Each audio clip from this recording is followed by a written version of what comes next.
Friday travel day. And I flew through Detroit and I made it. That was the exciting thing on Friday, making it through Detroit on time.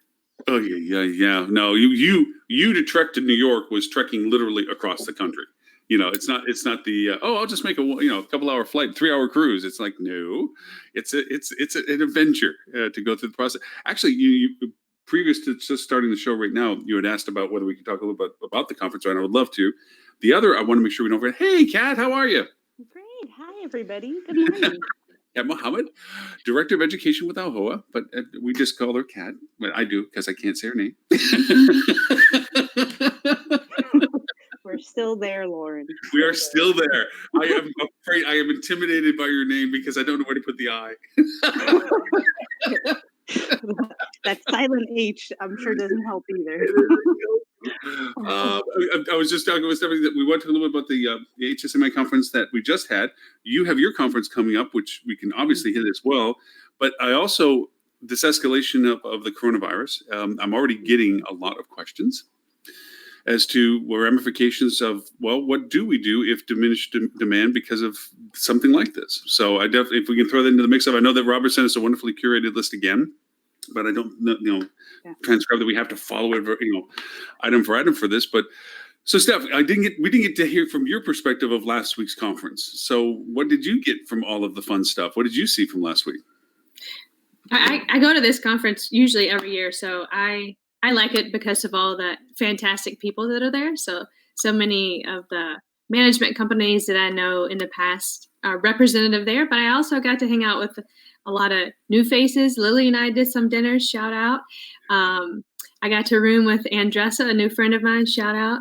So, yeah, and I mean, you were there at one of the evenings when we went out. I have a favorite place there. This is outside of the conference, but I still, to me in my head, I associate HSMAI with going to this piano bar called Don't Tell Mama.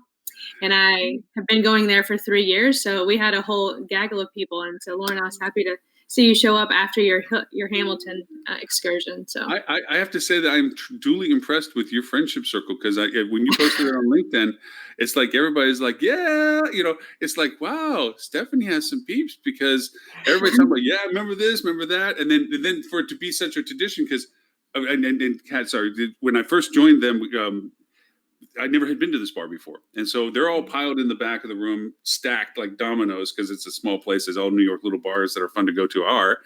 And the waiters and everybody else sing. And boy, they sing. I mean, wow, like opera singing. While they're making drinks. While they're making drinks. And I'm sitting there and I'm like, it's like, okay, they said the waiter's going to go over and sing. And I'm like, okay, well, that should be interesting. And all of a sudden, bang, I'm like, that's Freddie Mercury with the Queen all of a sudden. It's like, seriously, the voice and everything was just really, really good. So I can see why that would be a tradition of going there forward, yes. And yes, I did go to Hamilton. Well, look, did I mention that way, Bill? Look, But no, the content at the conference was good too. I mean, biasly, I got to present, so obviously, I thought that was the best. Yeah, I mean, naturally. there's some nerves in there. I think it's harder for me. I think it's easier for me to talk to a room full of people that I don't know than it is to talk to where I know half the faces that are looking at me. Including the VP of Digital for Marriott sat about 2 feet in front of me as I was presenting. So, yeah, thanks, Alex. Yeah, and here's the thing. So I go in there with my 360 camera, long stick, waving it around to get video of her, so she has some sizzle reel. And I asked some questions at the very end and so forth. And at the very end, when she was all done, I go over and say, "Wow, that was really great." And she says, "Did you ask any questions?" I'm like, "What?" "Yeah." She says, "Oh, I was in the zone." So just as a hallmark, Kat, when you bring her in and she does a presentation, she gets into her own world. Yeah, you have to, in a way. I kind of black out, and then I wake up into consciousness, and I'm like, "Oh, it's done." I don't know. Dedication. That sounds like full commitment. She was great with the answers, the Q&A and so forth. She was rock solid. And because you may not have remembered, I actually recorded that, and that's the second video I got to send to you. I have the one video you saw with everybody's clapping, saying, "Yay, you!" And then I have a 6-minute video where I'm waving it around the room, so I get everybody's faces and everything else, and people listening to you answer the Q&A. So.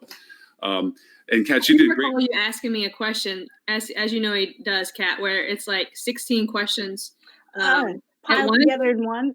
Yeah, and you're like, lightning speed. Where you're yeah, like, I think I heard half of the second to last yeah, question. exactly. You know what I'm talking about. So he did that to me, in front of like 50 people. So Oh, it was more than that. There was more people than that. I think it was a good 100-ish that was in the room. When you see the video, you'll see you were I full. thought you were People blacked standing up out. against the Yeah. back wall. Yeah. Yeah, you were in the zone. You didn't, yeah. So, I was really curious, Stephanie. I don't know if you participated in that lightning round. I saw that Tammy had done a post about it on LinkedIn, and that sounded like it would be a really intense moment. I did not do lightning round. That one but I've already been challenged to potentially do that next year. But I mean, that's you have 20 seconds per slide, and you have what 6 minutes and 40 seconds, and you just they're gonna move the slide on whether you like it or not. So Tammy nailed it. It's probably the hardest. I mean, I cheated. Well, when we first started doing these, actually, I was sure the board at the time, and we thought we'd drop this into this, and so I was one of the first guinea pigs to go do this, and I'm like, me keeping me contained, no, not going to happen. So, but I had a time limit. But what I did do was I changed the speed of the slide transitions to be longer or shorter, depending upon how much I wanted to talk about that slide, so they weren't all the same amount of time. And then I put a sneaky bar. I put a square on the bottom, but just above the bottom edge of the screen to see it. And then I did a time of it sliding, so I could tell when the slide was ready to change, so I could sound like I was on time. What the heck is that, Robert? What the heck are we looking at? It's time for the cleaning lady. Robert, is that your office? That's a set. That's bad. I mean, my office is cluttered, but that's messy clutter. Oh, goodness. Anyways, what are some things? I mean, did you like the keynotes? I did. I was going to say, Kat, you should incorporate the lightning into your. Yeah, I like those. It sounds like it's a sink or swim, possibly with a lot more sinkers. So I'd be curious. It is hard. It is hard to be mentally timing yourself to what you have on the screen, because you can get ahead of yourself. You're talking about the next slide before the next slide comes up. You can not finish what you're saying before the slide transitions. And yeah, there's some crash and burns. Well, afterwards, you must feel like you hit, like you just ran a marathon. It is. Yeah, I only struggle with maybe one of the keynotes.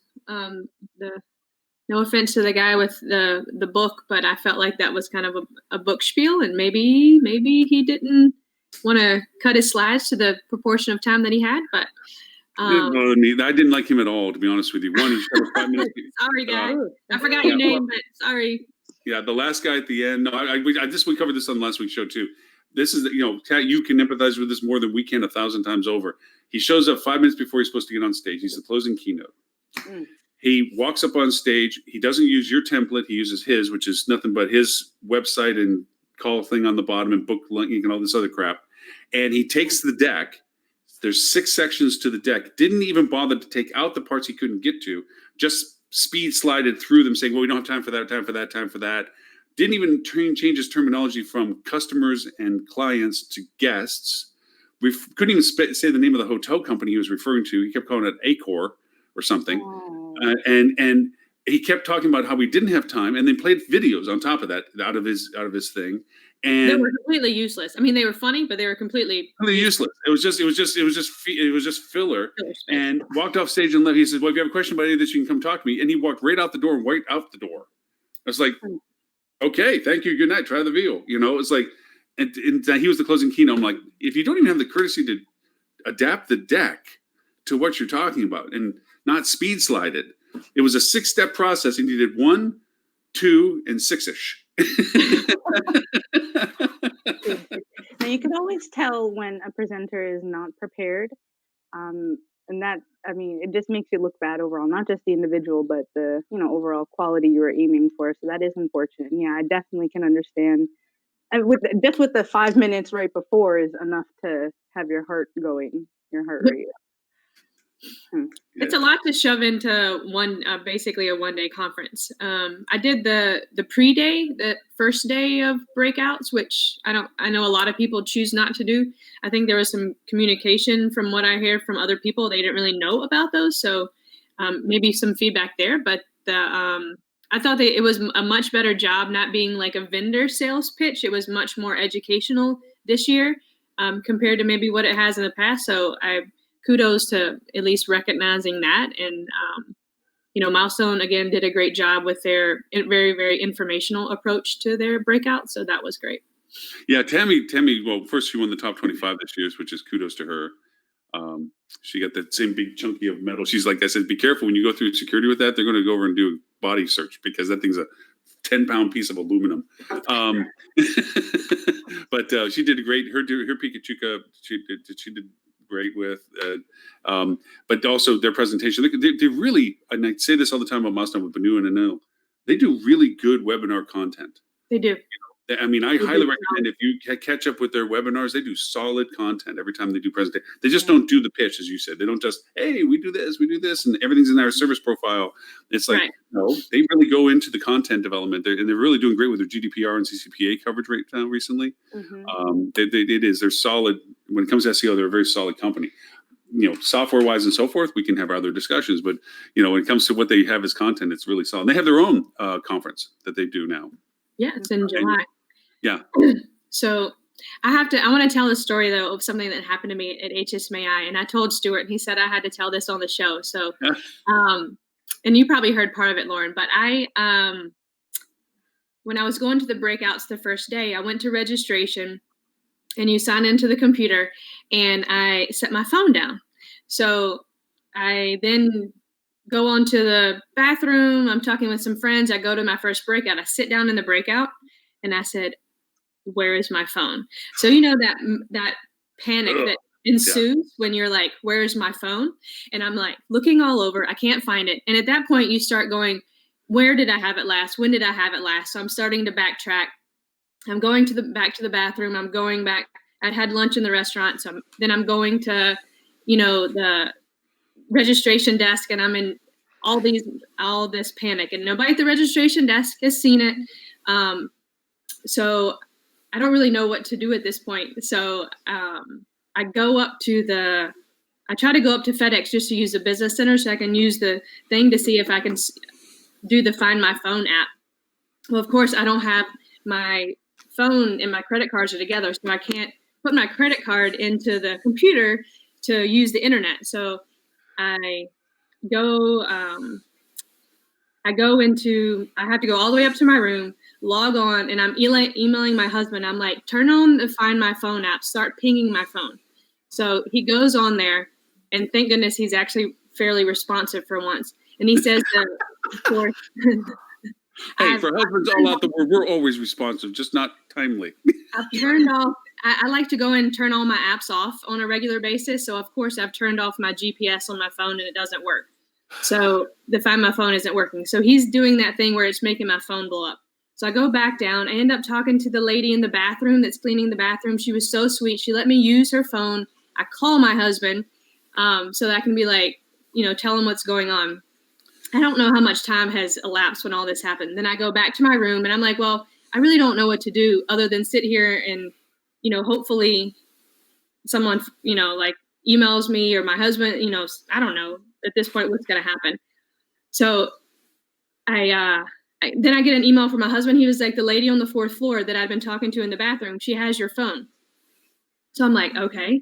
So I go back down there and they left it at registration. She had figured it out. But what had happened was, and she had called my husband back because she went through all the numbers that I called, including my phone, and just started calling all the numbers that I had called to let them know what happened. Wow. But somebody from the conference, and I told them, they knew who it was at the registration desk, but I said, don't tell me who it is, had picked up my phone and took it with them to the breakout. Oh, wait, I left out the biggest part. In the mix of all this, I call Lost and Found. They don't answer, lost and found. So I have the bellman call from a different number. And the guy was like, I'm on break. Call me back in 15 minutes, and hung up on me. And I was like, will you at least hear what I've lost? And he's like, well, I've been on break for 15 minutes, so I probably don't know what it is anyways. So I know it's Union, but he wouldn't even speak to me. So the lady, thank you to the people that was cleaning that went through the extra effort, but Lost and Found and Union, like that was just not cool. So, Wow. and not cool to the person who decided to take my phone, and when it was pinging throughout the entire breakout, chose to continue to hold on through it to the end of the breakout. And you don't know who that person is? No, no, Julie knows who it is, but I said, don't tell me. First rule of anytime you find anything like a phone is you immediately like, who did I last see standing here or whatever it is, and then to your point, go find lost and found. Go find, because that's the first thing most people do is they're going to say, what's the traditional way of finding something? Hopefully somebody turned it into that traditional way, like lost and found, front desk, whatever, and then let the conference organizer know, like, hey, I found a phone. This is where I found it. If anybody's asking for it, I'm going to lost and found to give it to the hotel in case they're reaching. That's what you do. It's because everybody knows it seems that. like common sense, right? And it's pretty clear that when my ID is sitting no. right there beside my phone, like you just say, "Oh, let me see if this person." I actually know whose phone it is because there's a picture ID sitting right there with it. How hard is that? Hey, when you find out whoever it is, let us know. We'll go take them out. I don't want to. Lauren, you have this all wrong. You get the phone. You first try to figure out the passcode. You get in there and you start figuring out what you can find. I mean, there might be banking apps. There could be all sorts of cool stuff. Okay, so note to self: don't let Robert find your phone because you know where that's going to go. Actually, I did. It wasn't a phone. It was an unlocked computer. Somebody got up and went to the break or the restroom or something like that and left their computer. They're sitting next to me. It was a friend of mine, just unlocked right there with his email and everything like that. And I thought, well, this is an outstanding opportunity for a learning lesson. Okay. So I actually sent a note from him to, unfortunately, Valen is not on the show because she could corroborate this. A message to Valen stating his long-term affection and shyness toward her. so I sent that to her, and she was sitting kind of behind me, so I was kind of keeping an eye on her. So I send it. You can see she kind of looks at her computer and she goes, "What?" So anyway, I then let her know, and so we had some fun at his expense. But you have to be careful with your equipment at these conferences, folks. One, I will not sit beside Robert. Two, heck, I know I'm not going to leave my thing unlocked when he's around. Anyways, let me also comment, because you gentlemen do not know, but women's clothing does not lend itself well for pockets and things right. that puts your phone in. They make it very difficult to have anything. That is a personal choice. The fashion versus functionalities spectrum there. Actually, I saw a woman. They now have what's called a phone purse, or what she called it, a phone purse. It just literally is a sleeve that holds the phone with the strap, and like you said, the credit card. I had never seen something that small where it's just literally the phone and the credit cards and stuff. I says that's pretty cool. But then again, from a safety security issue, it's also probably something somebody can grab or snap off of your. It says there's no real good solution for this. As long as we carry these blocks around saying this is what it is. Pocket. And Lauren, it's just one of the. It's a great way to introduce our new sponsor, and Lauren will put a link into Louis Vuitton. And it's available for only, $3,700, and just click on the link, please. I do one thing though, Stephanie, is like with the Apple Watch, I really have come to rely upon this as being my second savior when it comes to. I don't now sometimes like when I walk out at night the watch is the phone. It's my wife can get me on it and so forth, and I don't lug my phone around near as much as I used to, and I can find both either way, and it's kind of. I don't know, just it's turned into that convenience. Hopefully, Apple will go over and make sure that with the implants that we don't need to carry a phone anymore because we'll just have a brain, little chip in our brain or something. But yeah, no, it's funny as long as we still have to carry those things around. There's always going to be this, and the more we rely on them, is crazy. I mean, literally, it's our method of payment, it's our identification, it's our boarding pass, it's everything. It's all that kind of stuff. Hey, with that in mind, so as a closing for the conference, was there anything? I mean, the other negative I have to say is that last week talked about the fact that Google was kind of like a meh. There was nothing really talked about by Google. It was great that Google was on the docket, but from what everybody told me from a feedback point of view, there was like nothing was said. I missed that one. That's when my phone was lost. I didn't see it. So. Oh. But was there anything that popped up that you go, oh, that was pretty cool, that surprised you in any way? I was happy to see PR on the docket. I don't think it was, I think it was some good insight. I would like to have heard more actionable things, but I was happy to see a PR related thing on the document, because I think PR is change, and how you define PR and how you can leverage PR has changed. But yeah, and really the PR, and tying it into social and just taking it more holistically, I think is a great idea. Is it just because and Robert with the has Adrian moved? Awards to tie things in more to again get more of the PR folks from the night before for the conference. So Robert, just so you know, you're not moving. You get this funny little face that you're frozen on, which is I'm actually frozen? good. Yeah, you've been frozen. We can hear you fine, but you just kind of have this little puckery face. Really? I mean, you're cute and all, but just I'm moving. I'm moving here, so I don't know. No, well, first we saw your floor, so I'm wondering if there's a camera issue. Live webinar is not playing nicely with Chrome or with Oh, I've got a flashing red. What is this? Okay. Anyway, so you'll figure it out. I don't know. We'll figure it out.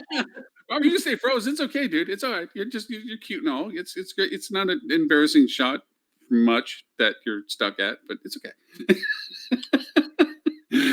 So a little bit about what's coming up for you, Kat. I mean, with the conference, I mean, you're putting all this stuff together, and thank you. I get to go over and play with you in Orlando. Thank you. Actually, Lily as well. Yeah. Yeah, it's going to be fun. The same panel Susan Berry's going to be on. Shout out.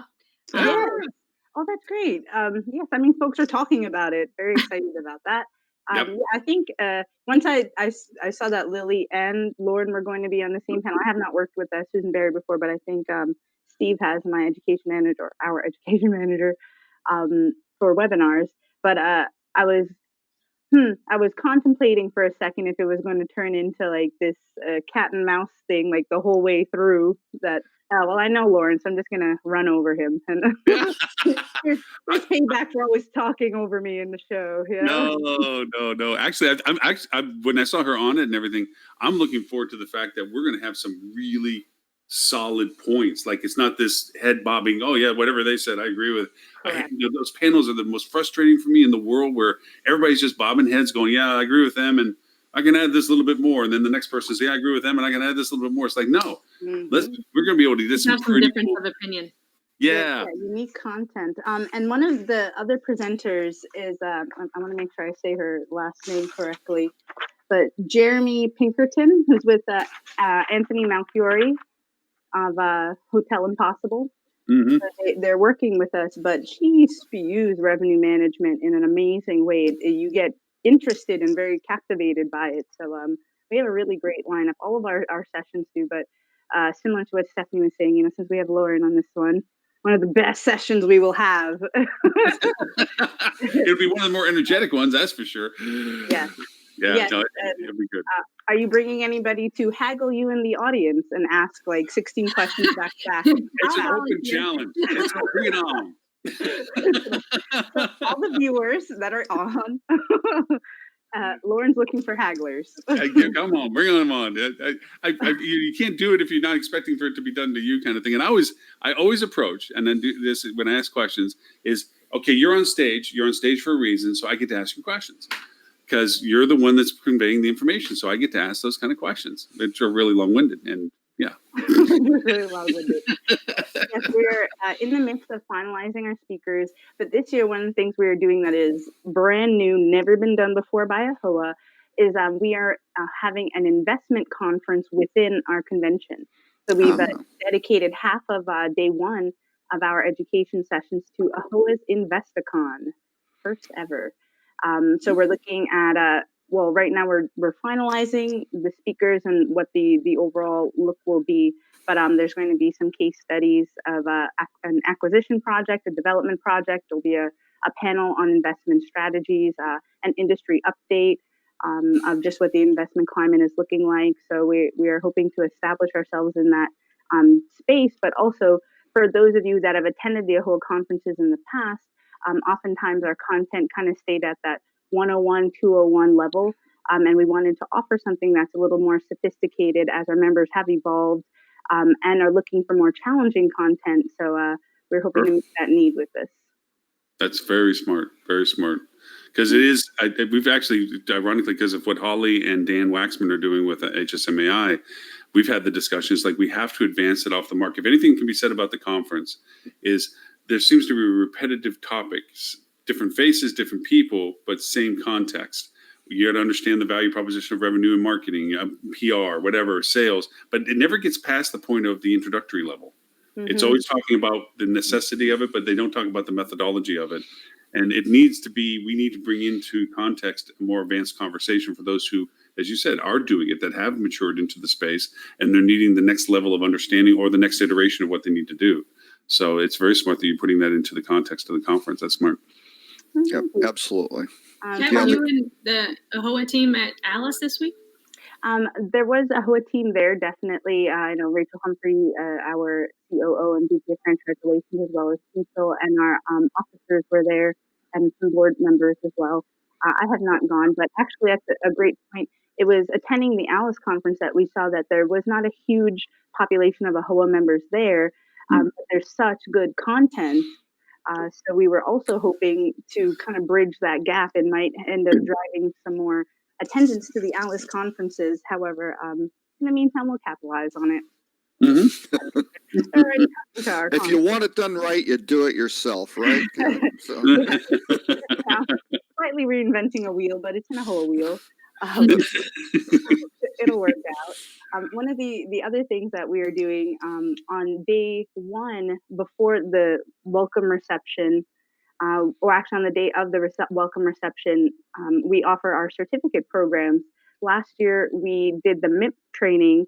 That's the Musculoskeletal Injury Prevention Program for California. Our conference was held, or our convention was held in California, so it's extremely relevant content for those of you listening in.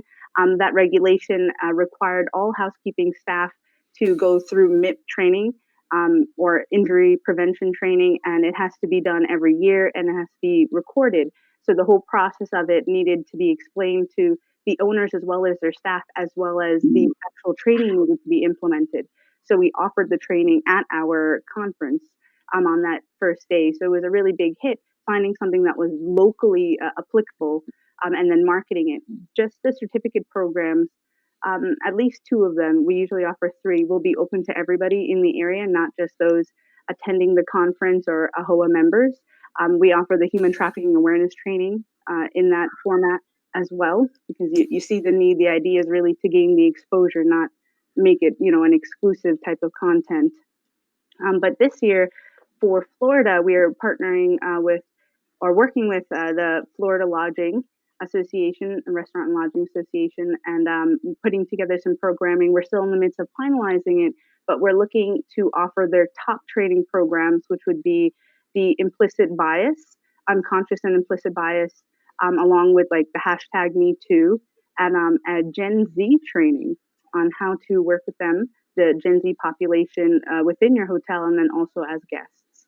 So all of them, you walk away with a certificate of completion. Folks like tangible things.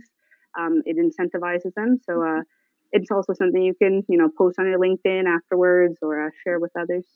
Hang it in your office in a lovely frame, I'd be curious to do the Gen Z training myself, because I struggle with some of the boxes that people get put into, including myself. I'm technically born in 81, so I'm a millennial, and I feel like I don't identify with the millennial, but it's you have to walk a fine line to make sure you're not stereotyping in the wrong way, I feel like.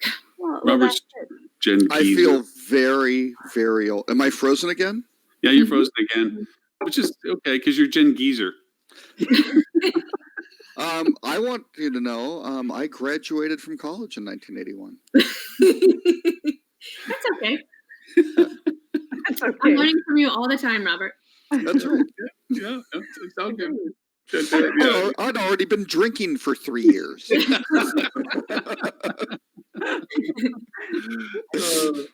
From a conference perspective, Kat, when you're looking to solicit people for participation, obviously AHOA has its own following for its own reasons, and people come for the things you put out as outlines. How do you expand that audience? How do you look at making people more aware of the value proposition of what AHOA is doing in these conferences beyond the membership perspective? And when you're saying sourcing, as in deriving our content and sourcing the speakers. Yeah, and also from that focus, how do you get people that aren't as familiar with what AHOA does, or as a participant of AHOA, to be interested in what you're doing? How do you expand that voice? So I'd probably say the easiest way to bridge that is going for what is hitting the pockets of folks within our industry the biggest. Either it's going to hit them with potential lawsuits that we see on the rise, or it has with things that we're already seeing happening with brand changes and PIPs coming up, or different compliance and regulations that have to be implemented by a certain date. But really, it's keeping our finger on the pulse. Things like this, actually, the list that Robert sends us, I share with our education team, because it's all really great content related to the industry and it's relevant. But with that, we use data analytics of what's going on in the industry, what we hear from our attorney partners, from member calls that we get in here. So once identifying where the demand areas are, we produce content on that and source the best subject matter experts that we can get.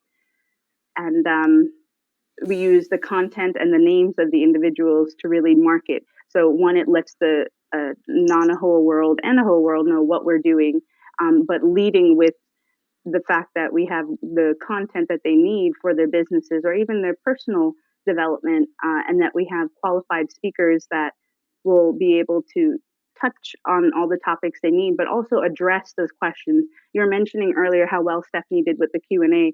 When I'm sourcing speakers, that's one of the biggest parts that I look at. Yes, you can easily practice what you're going to say, but that Q&A can really throw you for a loop.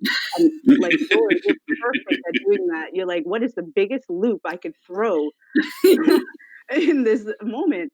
So you really need to have someone with experience, and the Q&A is where they're on the chopping block, essentially, and your audience can tell whether or not they're you know yourself or not. Yes. Yeah. Absolutely. And that makes a difference. So over the years, we've done a great job of drawing a very defined line in the sand between vendors and pitches and true education, keeping it strictly academic. That has raised our reputation drastically, actually, by keeping those very separate. And two, by the quality of the content in our speakers. All our speakers are open, as you've seen, Lauren, to communicate after the session that they speak on. So they prove themselves to be resources in addition to just knowledge and content experts. Well, because I mean, again, it sounds like overflattering, but your organizational skills as to how you produce your conferences for any time I've gotten to participate are absolutely outstanding, because you don't leave it to the whims of choice. You don't leave it. You have a purpose, what you put stuff together with. You have a direction you want the conversation to go, where so many other conferences I get invited to be a participant in, sometimes they're like, what do you want to talk about? Or, we think we might want to be doing this. And it's so rambling in some ways. And then, obviously there's also the follow-ups where, you never miss the fact that you have the decks already before they present, where sometimes some of the other conferences tend to be a little loose, like you never get them, even if we're told you're going to get them, and they don't even get reviewed before the person goes on stage. And all of a sudden you're sitting back going, this is not what they were supposed to be talking about. And they're off on their sales pitch on a stage, So you guys never have those problems, because as soon as you say, hey, congratulations, you're being invited, boom, this is what's going to happen next. Boom, this is who you're going to be working with. And it's awesome, because it takes the stress off of it, because you know the direction you want us to go. You'd say, this is what you have to work with. This is who you're going to be working with. This is when we need this. And you feel, okay, good. This is all the stuff that makes conferences so successful with you guys. Well, and actually a question to Kat. So how far in advance do you require the decks that are presented? We usually do it for the convention, just a little over 30 days. The only one that we accept same week is the industry data, because we want the most current data possible. Right. But otherwise, the content for the other one, there's no reason 30 days in advance it wouldn't be relevant at that time. And honestly, most of the sessions don't really have a PowerPoint. Often the slides, the panels are just headshots on a slide. Okay. So I would say probably 25-30% might actually have content slides. You have time for legal to look at them. Everybody gets there. Yeah. Well, their we input. we have a bonus with Rachel Humphrey. One, she's our VP of Franchise Relations. She oversees education. She's our COO, and an attorney, so a non-practicing attorney. So There I you That go. helps. do in-house. So Yeah. reviewing, it's always a legal eye in You addition may to want to rephrase this particular point. Yes.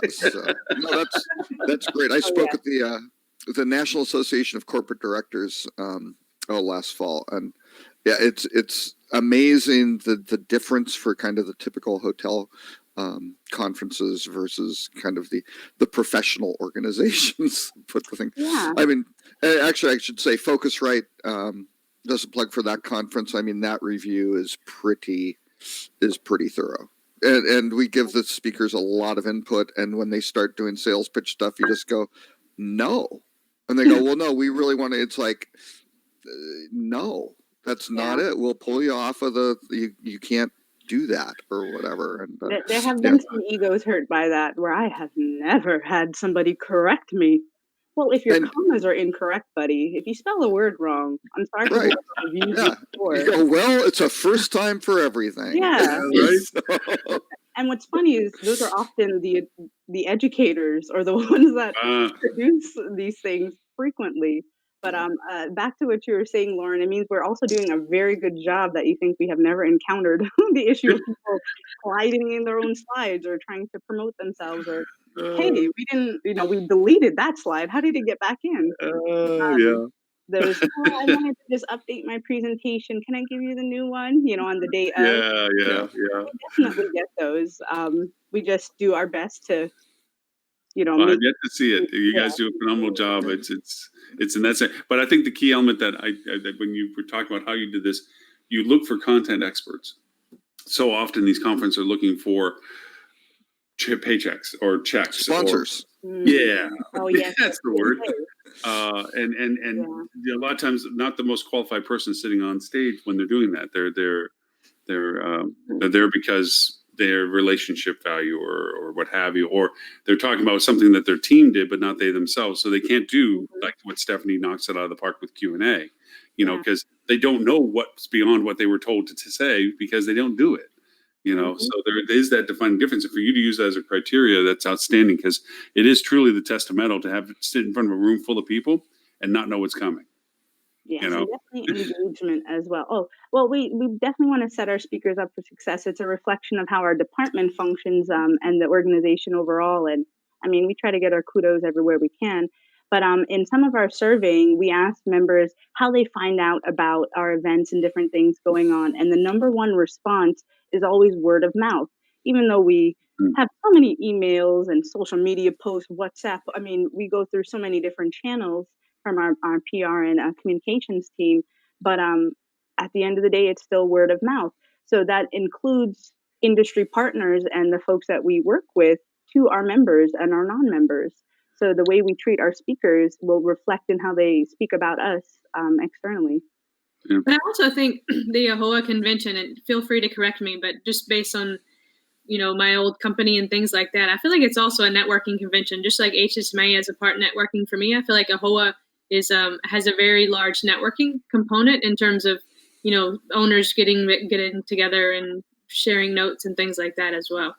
Agreed. Yeah, no, you're absolutely right. Networking is something they've also identified through our surveying as being very important to them. They like education and professional development, but networking opportunities.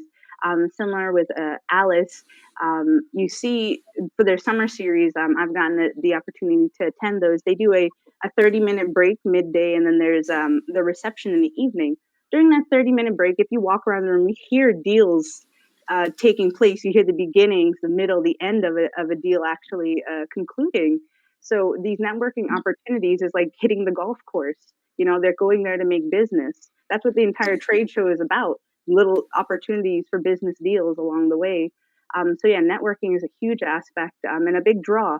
I think for folks that host events, networking seems to be very popular to insert, be it in a reception or during the breaks. And especially amongst the young professional community. They're there to grow their relationships. I'm planning That's why people show up. I mean, that's why they show up in person ultimately. For the content is good, but they can sometimes get that other places if they put in some effort. But to be in the in the room with the other folks is what people pay those registration fees for. Steph, I'm go ahead. planning the Cayuga Hospitality Conference. Well, I'm part planning it. It's a group of networking consultants, and networking is always people are like, I didn't get to talk to enough people, and we have like the blocks for happy hour and reception, but it seems like you end up talking to one person the entire time because you kind of get cornered or whatever, and so I'm trying something different. I'm actually doing, if you've ever done speed dating in your personal life, I'm doing speed dating for networking. So you basically get like 2 minutes 4 minutes per person. And you basically get to meet half the attendees. And it's over a beer tasting. So I'm going to hopefully it's not a crash and burn, and we try to get you had me a beer able tasting. to identify quickly. I think we start off real strong, by the third beer. Do I have synergy with this person or not? Like, you can say, okay, you don't fall into my wheelhouse. We probably aren't going to work together on projects. Move on and get over it, and kind of cut out the BS and keep moving. So, it did bring it up. There was a conference I went to that we did with poker chips. Everybody had chips. And as you talk to somebody, you couldn't hand your chip over until you introduced it, basically through your nap. Who you are, what you did, so forth and so on. At which point you can give each other their chip, the person. And then there was a contest in a way. Who had the most chips? Was it one winner? Who could tell the most about somebody that they had not met previous to the conference? From a stand-up point of view, where they could actually introduce and speak to that person as if they were talking to them as a sales pitch. Like, this is what they do, this is how they do it, and so forth. It was kind of fun in that sense. And it wasn't a big group. You can't do this with multiple hundreds of people, but you can do it with 100 people. We have that chance to kind of interact a little bit more. And the color chips were based on what they did. So revenue management had their chips in blues and reds, and everybody had their colored chip. So that as soon as you go over and start talking about it, you had the same color chip. It counted, but didn't count as much as how many other chips you had. So the more colors you had, it's kind of fun. It was a fun icebreaker, because at that point the focus wasn't about, and I'll captivate somebody. I'll talk to the janitor if they'll listen to me. Usually I'm left with them. Like, nobody else wants to talk to me. What you doing? Hey, clean the floor. Yeah. I love cleaning the floor. Do you know anything about marketing? I love to tell you about marketing. Anyway. But the fun part was that the mission now was to see how many chips you get. It turned into because everybody's slightly competitive anyway. So did you win? No. Oh. No, I won the ability to talk about a person like I was their salesperson. Yes, I didn't win the most chips because I got enthralled with what this person did, and so over lunch it was like sitting at the table. I kept listening to what they were doing. And I only talked to people at the table. Where other people were getting moving around the table, our table kind of sat and talked. So it was 10 of us. I got to know everybody really well at the table, but I didn't get a whole stack of chips. Quality over quantity. Yeah, but I knew what they did, and I knew this person really well, and actually I'm working with them later on. So it was kind of it worked out that connection happened where now we do work together, because it's like, man, this guy really knows this. It's the guy from Google, the guy that can go over and tell me how to go over and save the world. Oops, I thought it was on no disturb. Sorry about that. But yeah, it was fun. It was just a fun conference variation. So. No, definitely. Cool. I think some of the other reasons folks come to ours, in addition to the networking, is the amazing Bollywood entertainment, food available all day long for your $200+ less than $300 fee. So there's a lot of perks. We pretty much have something going on every day, every hour. You want to sleep, you could sleep. Otherwise, we have something for you. Look at Kat's face when she says that. We literally have everything. You just see the happiness of the organization to do that. We got to keep doing everything all the time. Wow, yeah, just the workload. I can see all of a sudden, eyes, boom, all this work you got to do.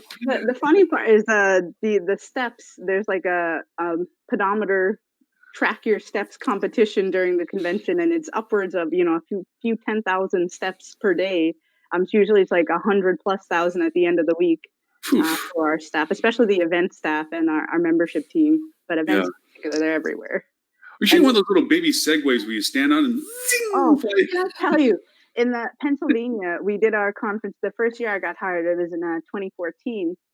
But we were at the Philadelphia Convention Center, and it's a mile walk from the hotel. It's all inside too, from the hotel to the actual convention center. And along the way, you pass a FedEx store that has those little segways. And every day we're like, "Can we expense one of those?" No.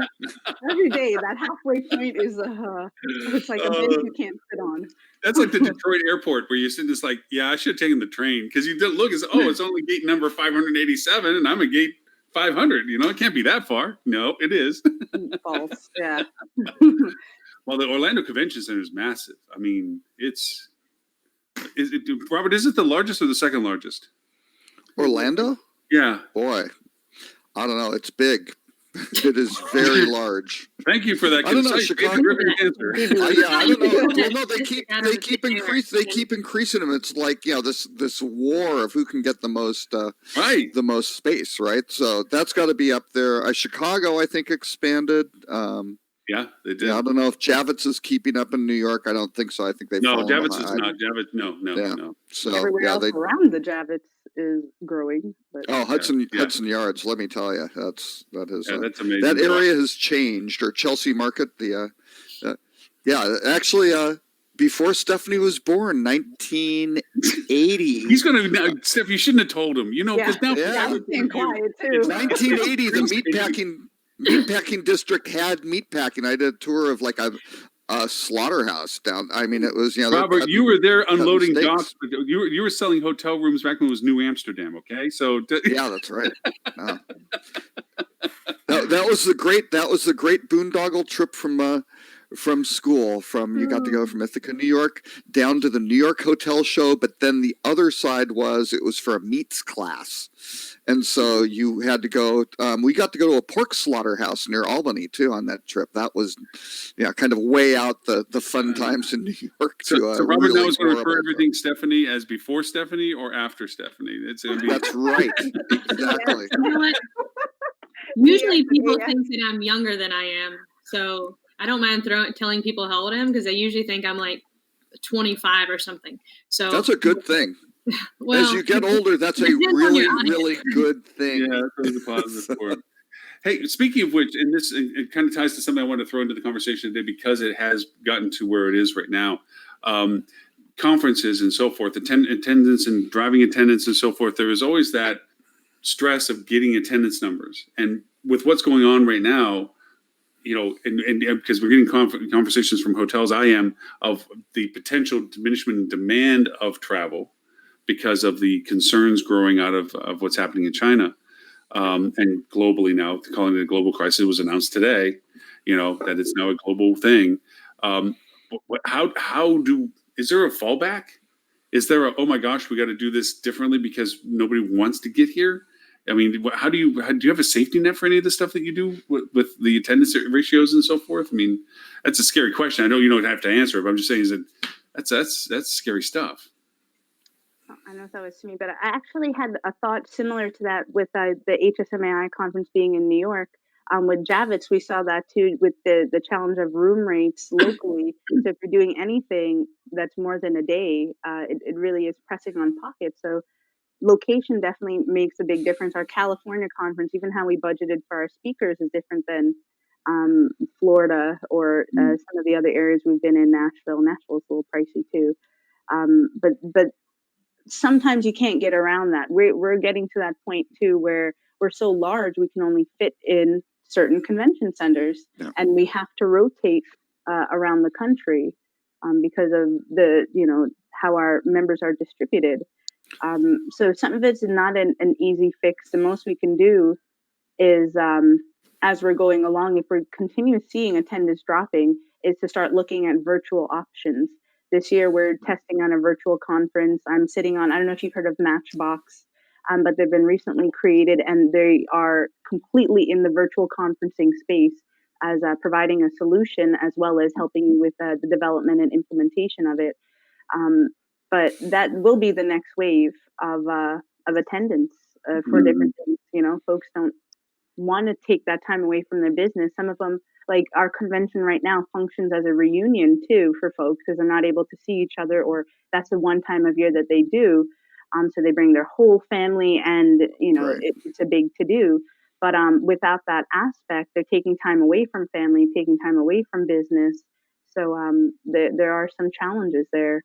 So I think virtual will ultimately be the way it ends up going. Oh, But you lose your vendors. You lose a lot of Mhm. income taking away the in person.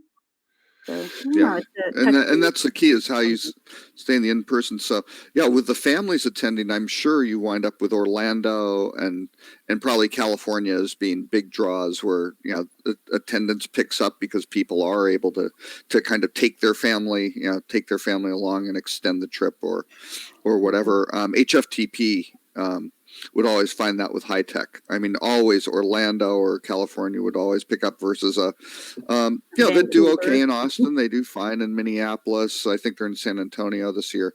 And they're drawing 7,000, 7,000 people. But yeah, when they go to the other kind of the more touristy destinations, San Antonio, they might do okay. But Yeah, they but should.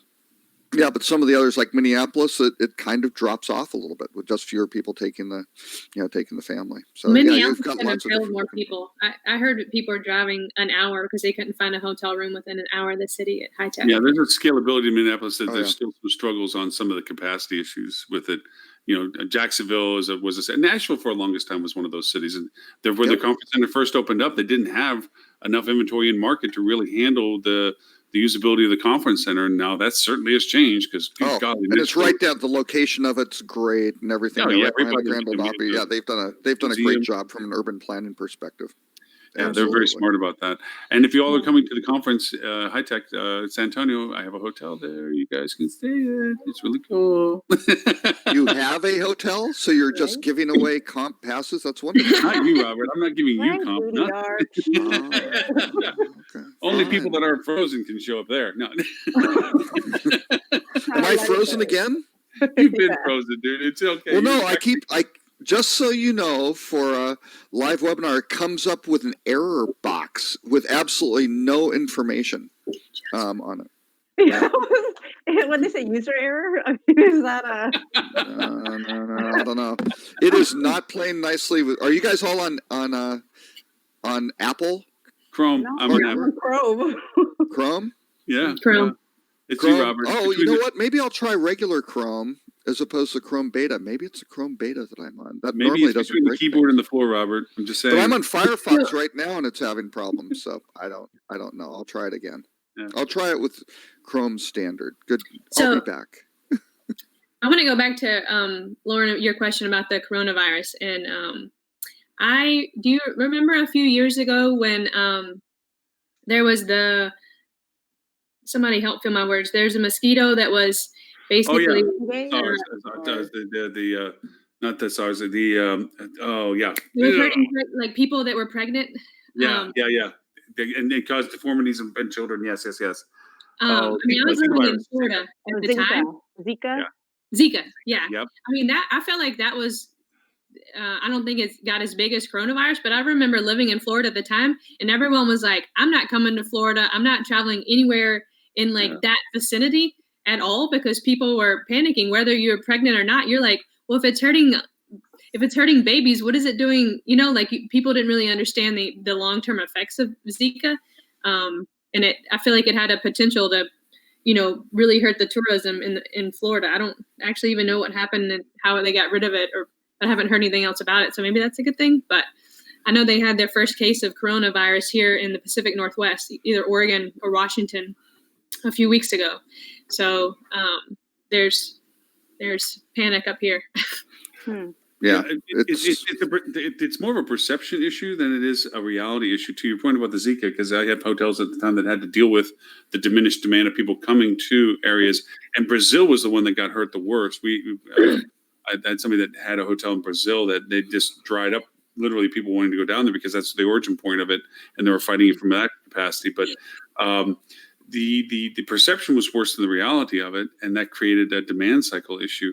And that's what I mean. Since we're talking about conferences, why I brought it up. It's like, yes, that we hotel issues, I mean, I'm already having hotels ask about, what is our contingency plans? What happens if less people want to come here for no reason other than they don't want to come? They don't want to travel. It's not because of rate. It's not because of events. It's not because of weather.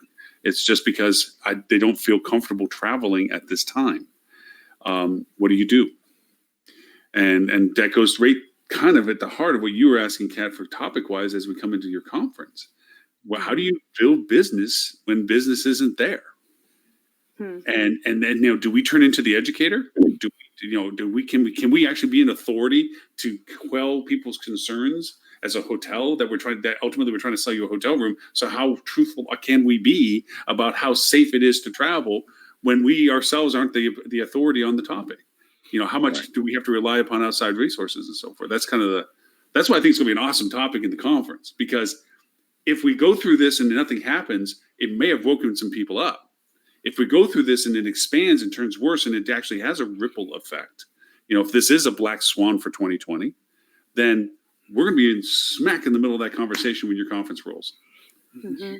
I think the key, and this just popped in my head, I think some of the key to having a successful in-person conference is that you're educating people throughout the year and that you're showing value and building value on an ongoing basis.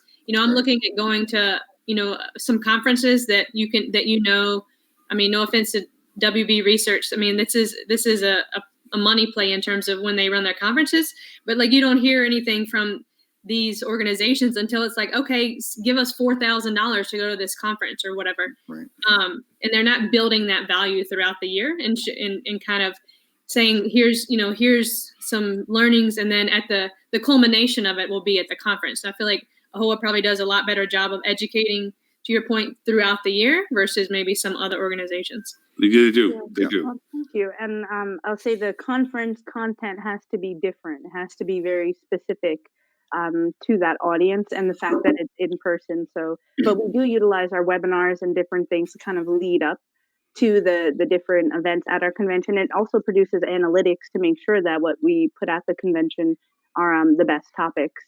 But I definitely agree with that. And the only thing I can think as far as if there's a virus or something else going on locally that may end up being a deterrent for folks to travel is kind of getting ahead on the messaging. I know that we've done like press releases on different things when hurricanes were coming to the area. Here's some tips on hurricane preparedness. Here's a webinar we did. Here's resources locally. Mm-hmm. But drawing a connection to the outside world as far as perception that we're worrying the same way you're worrying. We're looking for solutions, so you don't have to. So, come, let us cradle you at our convention as best as we can. Yeah, it's tough with a health thing when you start getting into these pandemic, because right now with the coronavirus, and those are calls on. Reason I was late with some investors. It's very, and nobody knows where it's going, right? Because the Chinese government did kind of downplay it at the beginning, which is a huge mistake. This kind of, they didn't learn from SARS, right? And they did it again. And now that even the World Health Organization is figuring out, hey, this has a 2-week incubation period. First, they didn't think it was passing from human to human. Well, that's now happening. That's happened in Illinois now in the U.S. Mm-hmm. And it's going to be an interesting couple of weeks. And even the airlines. First the State Department came out and basically put it at a level 4, which is the same as their advice to U.S. citizens to travel to Afghanistan or Iraq, right? They've now said that for all of blanket for China. Just don't travel there, which is fairly severe. But you look at the airlines and you go, well, United is cut down a few flights, only February 1st through 9th. Delta has gone all the way to the end of April. Now, again, they're smaller. They don't have quite the same thing, but I think they've cut out almost half of their flights, and American's somewhere. Actually, American is only doing it from Los Angeles to Beijing and Shanghai. Right. So they aren't doing some other one. And you're like, well, wait, they're still flying from Dallas. And you're like, well, that doesn't make a lot of sense. Right. So really, really divergent approaches from the airlines, who certainly don't have it figured figured out. Certainly Delta taking a much more cautious approach than say United. So yeah, we're going to have to see over the next couple of weeks, because again, you can't mess with this. And the best answer may be, if it does get bad, yeah, don't go to the conference. That would be a really bad thing. Right. Stay where you are. But again, I don't know. You just have you can only control what you can control. Right. Yeah. And so you get a situation like that, and forcing it can get you into some pretty bad things if you're being too Pollyanna-ish about it. Oh, everything's fine. Come here. Well, maybe it's not fine. Sort of thing. And you're giving them bad advice, trying to drum up your numbers. You don't want to do that. Ed had a great example of some of the stuff that Flip2 had done. I think a few shows ago, about kind of talking about hurricane and destinations where you're like, hey, we're fine, but not like, don't go over there where they got hammered by the hurricane, because that's, they're horrible. And now let's see if we can shift share, which again, some of the people in the back rooms may be trying to figure out, certainly from a marketing perspective. But, the messaging kind of needs to be, here's what we are, here's what we represent, and to get the folks who are available without kind of creating collateral damage, because you don't want to be the person on the news with kind of, here's an example of what not to do. That's, it's hard to recover from stuff like that. So Kat, you made a very good point where you said we're worried about the same things you're worried about, kind of thing. That empathetic relationship of saying, look, we're not blind eye to this. We know that this has an impact potential or an influence on decision processes and so forth. It reminds me of the instances where they're like, when we went through that back in the early 2003, SARS was around and so forth. That's when sanitizers kicked in, where everybody had sanitizer stations and so forth. And that was just something that was like, hey guys, we know you're concerned about this. We've put up sanitizing stations, and just a responsiveness of saying, we know you're aware of this. We want to make this as safe as possible from what we do understand. I think that's a very strong point to make about these kind of things. And now, do you plan on doing any live coverage of the conference, in the sense that you're recording all the sessions to use later, or that you can put onto a platform that would be able to be distributed? Is that some consideration that you guys are thinking about this year, or is that still a ways away? No, actually, we've been doing just that for maybe 3 years now, because we found that at one point we were running 3 sessions concurrently. So you'd see the members struggle looking at the 3 doors and, which one do I go to? We brought that back to 2 concurrent sessions at any given time. But still, they get that, man, I really want to go to that session. Now, that is a testament showing that what we're producing is really good stuff. But we want to make sure it gets really good stuff. So to give some added exposure to the content as well as the speakers, we've been recording the sessions and then posting to our Hotel Owners Academy, our resource library. That's great. Online. And we track the analytics on that too. But it's been really, really helpful, because it actually came up in our general session Q&A session that some members said, how can you put this stuff together and it's meant to help us with our businesses, but we can't see all of it at the same time. So it was a solution directly for that. So yeah, no, you can catch it after the fact, and the speakers are still accessible even after the convention. So with the 2 sessions, do you have them, the concurrent sessions, do you have them tracked? So it's like for owners versus operator or something like that, or? So they're all going to be owner centric, but but we do try to not have competing topics. Like I won't have human trafficking next to government affairs. But so we're strategic in the type of general topics. Robert, I don't think you were on here earlier, but we are doing an investment conference in our conference. But being that the investment piece will capture a very specific audience, the other sessions that are butting up against it are very operations based. Right. So your HR, your marketing, things like that. So we're hoping to capture different audiences, but all of it's going to be owner centric. Yeah. I speak for Lily on this, Kat. I want to apologize to whoever is going against us. Boom, mic drop. They're going to have an empty room, but yeah, just saying.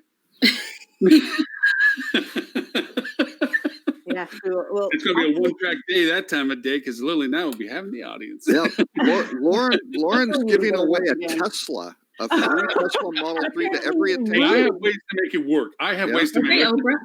Oprah. You get a Tesla. You get a You Tesla. get a Tesla. Oh, actually, you're butting up against AHOA on advocacy in an election year, but it'll be different groups. We'll let all the advocates go over there. We'll take care. No worries. Literally, we'll have it. We're good. The panel we have, the topics we have. Oh yeah, it'll be spicy. It'll be spicy. Lauren, did you get the Octagon that you were able to get one of those to just I've you already can get got an the OTA fencing. and a I just need to hotelier in build there and the just let them frame, and fight? it's an open match. Yep. It's we can just get some tiki torches. and we're Independent good. hotelier, brand person, OTA. Yep. That Maybe is an stuff. owner in there. Oh, that would be good. Yeah. Oh, God. Oh no, it's gonna be a lot of fun. It is incredibly good content for it. Hey, as a compliment back to Stephanie, while we wrap up the conversation for it, your Q&A, and this is why probably you get so many good speaking engagements. You're right. You had some heavy hitters in your room that you couldn't talk about their product because it's their product, but you also kept them engaged to answer into answering your question. So when because you had some hostile questions. Okay. Because there's a lot of brand frustration because her presentation was about what brand can do for you and so forth. I'm not speaking for you, Stephanie. I'm sorry, but so there was a lot of people going, they were fed up with something. They may not know that the VP of marketing was in front and these other people in the room. They just know that Stephanie was talking about stuff that was an angst for them, and so they were doing these hard questions. You did a wonderful juggle of that. I think you do 2 of those, or what do you think, Mike? And it's 5 of those. Okay, so she engaged the people in the room to answer the question and diffuse the heat of it to just objectively letting them know the solution is possible. And then how many people kept asking you which was your favorite brand? What brand does it better? I mean, almost every other question was pick your favorite kid. Well, and I had to go through quite a few hoops to make sure to get brand approval to make sure that I wasn't saying anything proprietary. So there was one specific question about like percentage and commission rates that I had to stop. And even though I know the answer, I didn't think it was appropriate that I give the answer because given the people that were in that room, and I actually had I feel like this is kind of a semi-announcement because there was one specific brand that I knew things were happening, but again, I didn't know in what capacity I could talk about it. So since the conference, they've reached out to me and said, let's have a call. Nice.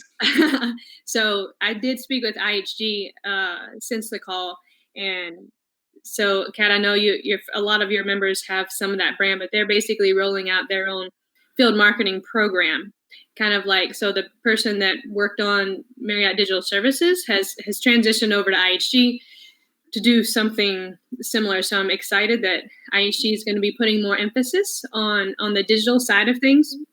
But performance marketing, as we know it, is transitioning over to Ignite. So there is a little bit of information on Merlin that you can go and you can look up Ignite. They actually originally named it Elevate, but that's already the Hilton name. So they had to change the name.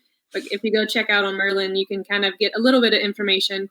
And their new Engage with e-commerce program is finally coming.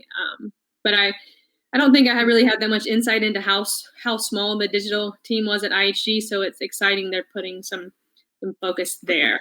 So now that I feel like I can say that, because I think they were very much mortified when I said in IHG you can send out postcards to your database, but that was the best that I had at the time. And I still don't know if there's an answer for that, but at least something's coming.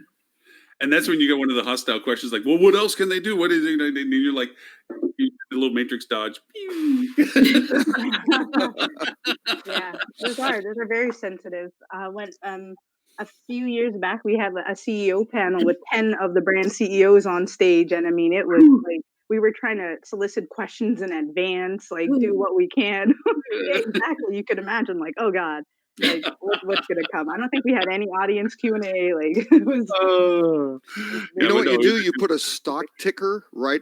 Like in the the monitor, so they can see what happened with their last question, the impact on their stock price. So yeah, that's great. All right. No, I it think- is funny. It is funny. I complain about Google being, they didn't really add anything to the conversation. It was more of something to have on the billboard that you had Google speaking. A lot of these companies they can't. They're publicly traded. I know that if Tim was here, he'd talk about it as in defense of them. Is that sometimes we put people on stage that just can't address the issues that are coming from the audience because it's confidentiality. It's business, and they're publicly traded. They can't share that kind of stuff in a public forum. So it is kind of, and it goes to a wonderful balance that you guys do, Kat. And I know it sounds like I'm just like, oh, everything's great, but you all balance that you have content people on the stage, people that can go to it. Yeah. It's like that they can talk about these things. Stephanie can talk about this stuff. It's not her company that, it's not, it's her company that she's talking about when she's there. She's talking about what she does, what she's working with, what she can do, running the fine line that she's not going to talk about somebody else's company. But if you put ISG in your position, they would have had just the same hostile questions and they couldn't answer any of them. At least you gave them some guidance, So the same with sponsors, right? They're paying for it. They don't want those, they don't want those questions. They won't take them. So yeah, you get independent folks who, can speak their minds. It's a lot better. Google though can talk about a lot of stuff. I don't think you should be making excuses for them. Right. I don't know who presented for them, but I think part of that also goes to HSMAI, where I wasn't on the conference committee this year, but in past years, there was always, we have to have a session with Google. We have to have one with Facebook. And that was about it. And they just kind of, my feeling is they may have just tossed it over to them. And it got, batted around, just given to somebody who just did it, as opposed to, can you talk about mobile or analytics or voice or whatever? And if you can, again, when you do these, and I think Kat, that sounds like what you're doing with your speakers, if you can say, this is the theme of the conference, this is what's important, here's how it fits into the agenda, and if you can provide this piece, that would be great, because you guys are leading in this particular area. That's why we've asked you to speak. Then you'll get good content, I think. But it's kind of, don't expect to get great stuff out if you aren't going to put any effort in, I think. Where's Dan? I think he might have had something to do with it. Yeah. Let's meet up Dan. Yeah. Dan, where are you at? I don't think he was. I don't know if he was the chair. He's the chair of the marketing advisory board. I don't know if he's the chair of the conference. Hey, buck stops with the leadership. That's what I say. He's in charge of the board. It's his fault.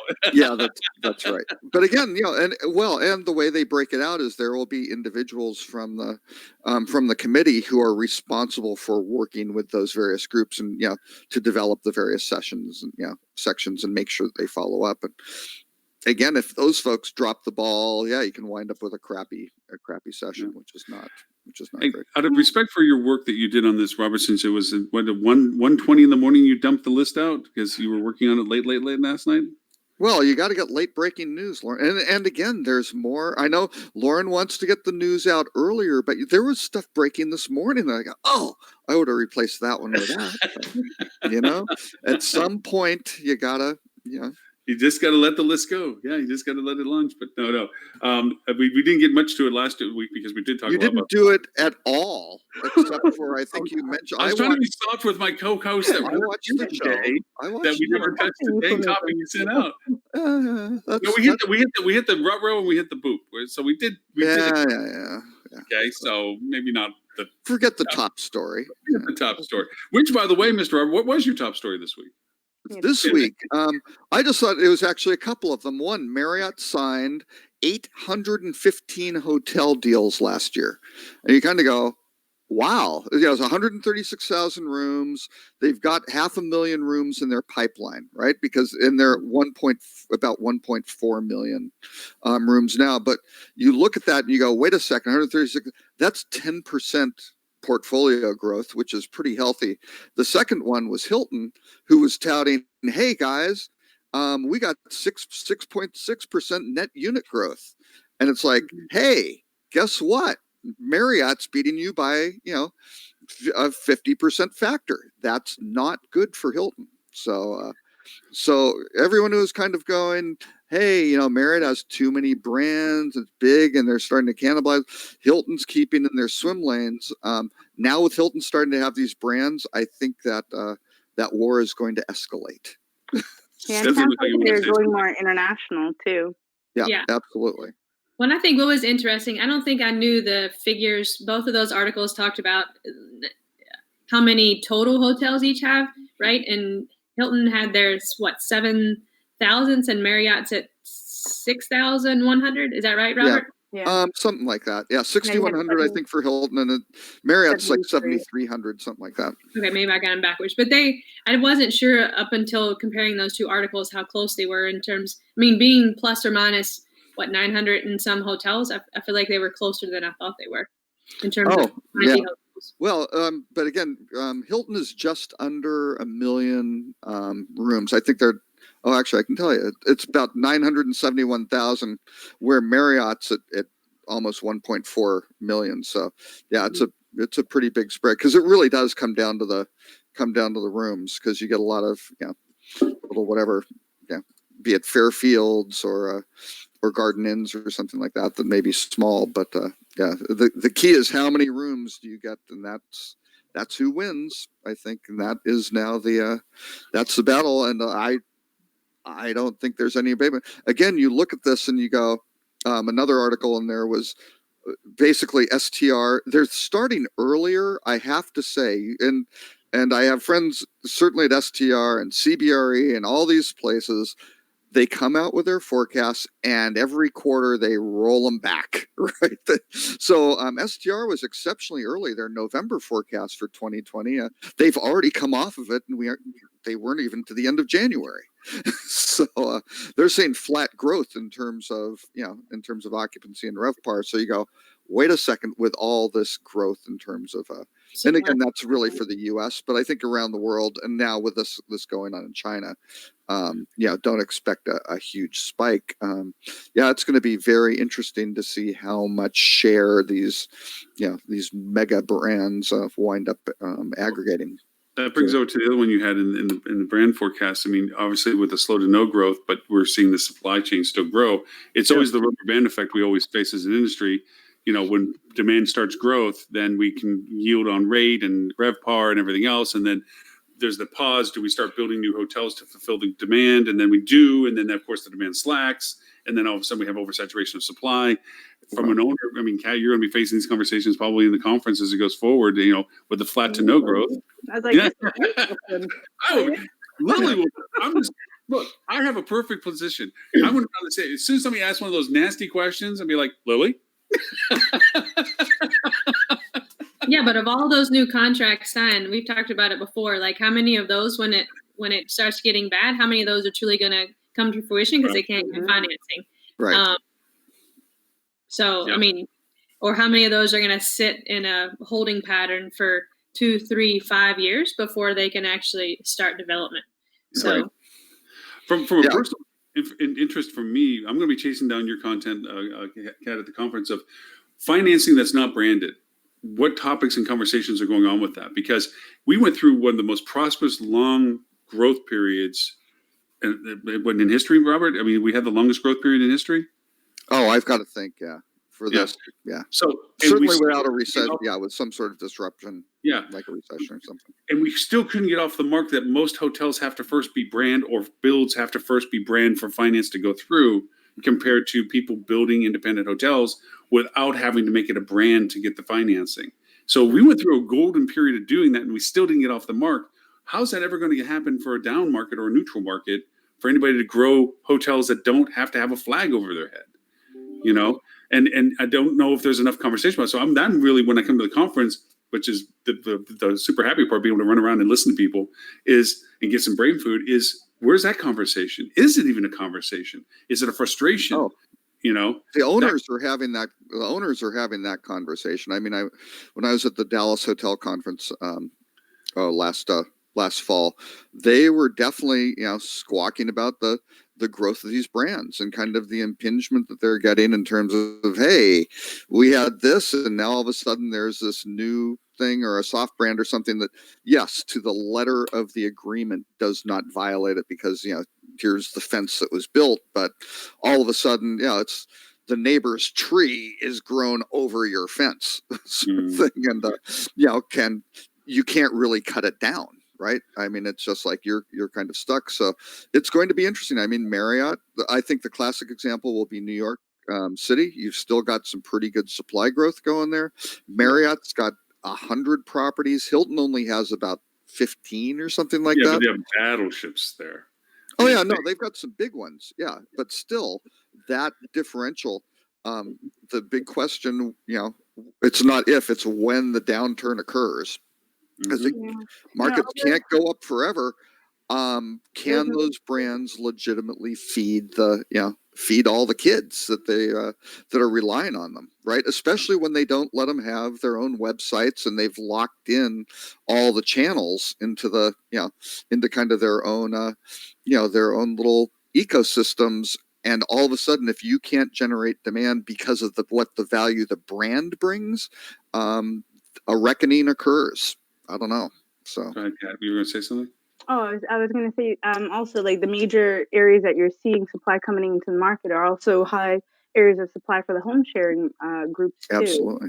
So your competition is going up right away, Mhm. along with the supply coming into the market. Sure. And as I always say with that is dynamic supply. Yep. And dynamic supply is the enemy of revenue management because you just don't know. They don't have any sort of quality stats on what kind of stuff comes in and how it flows. They're starting to, but it's nothing you could build a solid forecast on.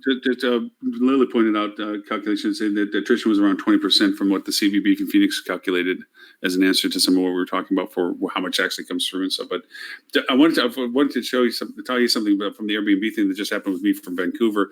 That is a new tool in the toolbox of Airbnb and VVRBO and strategies.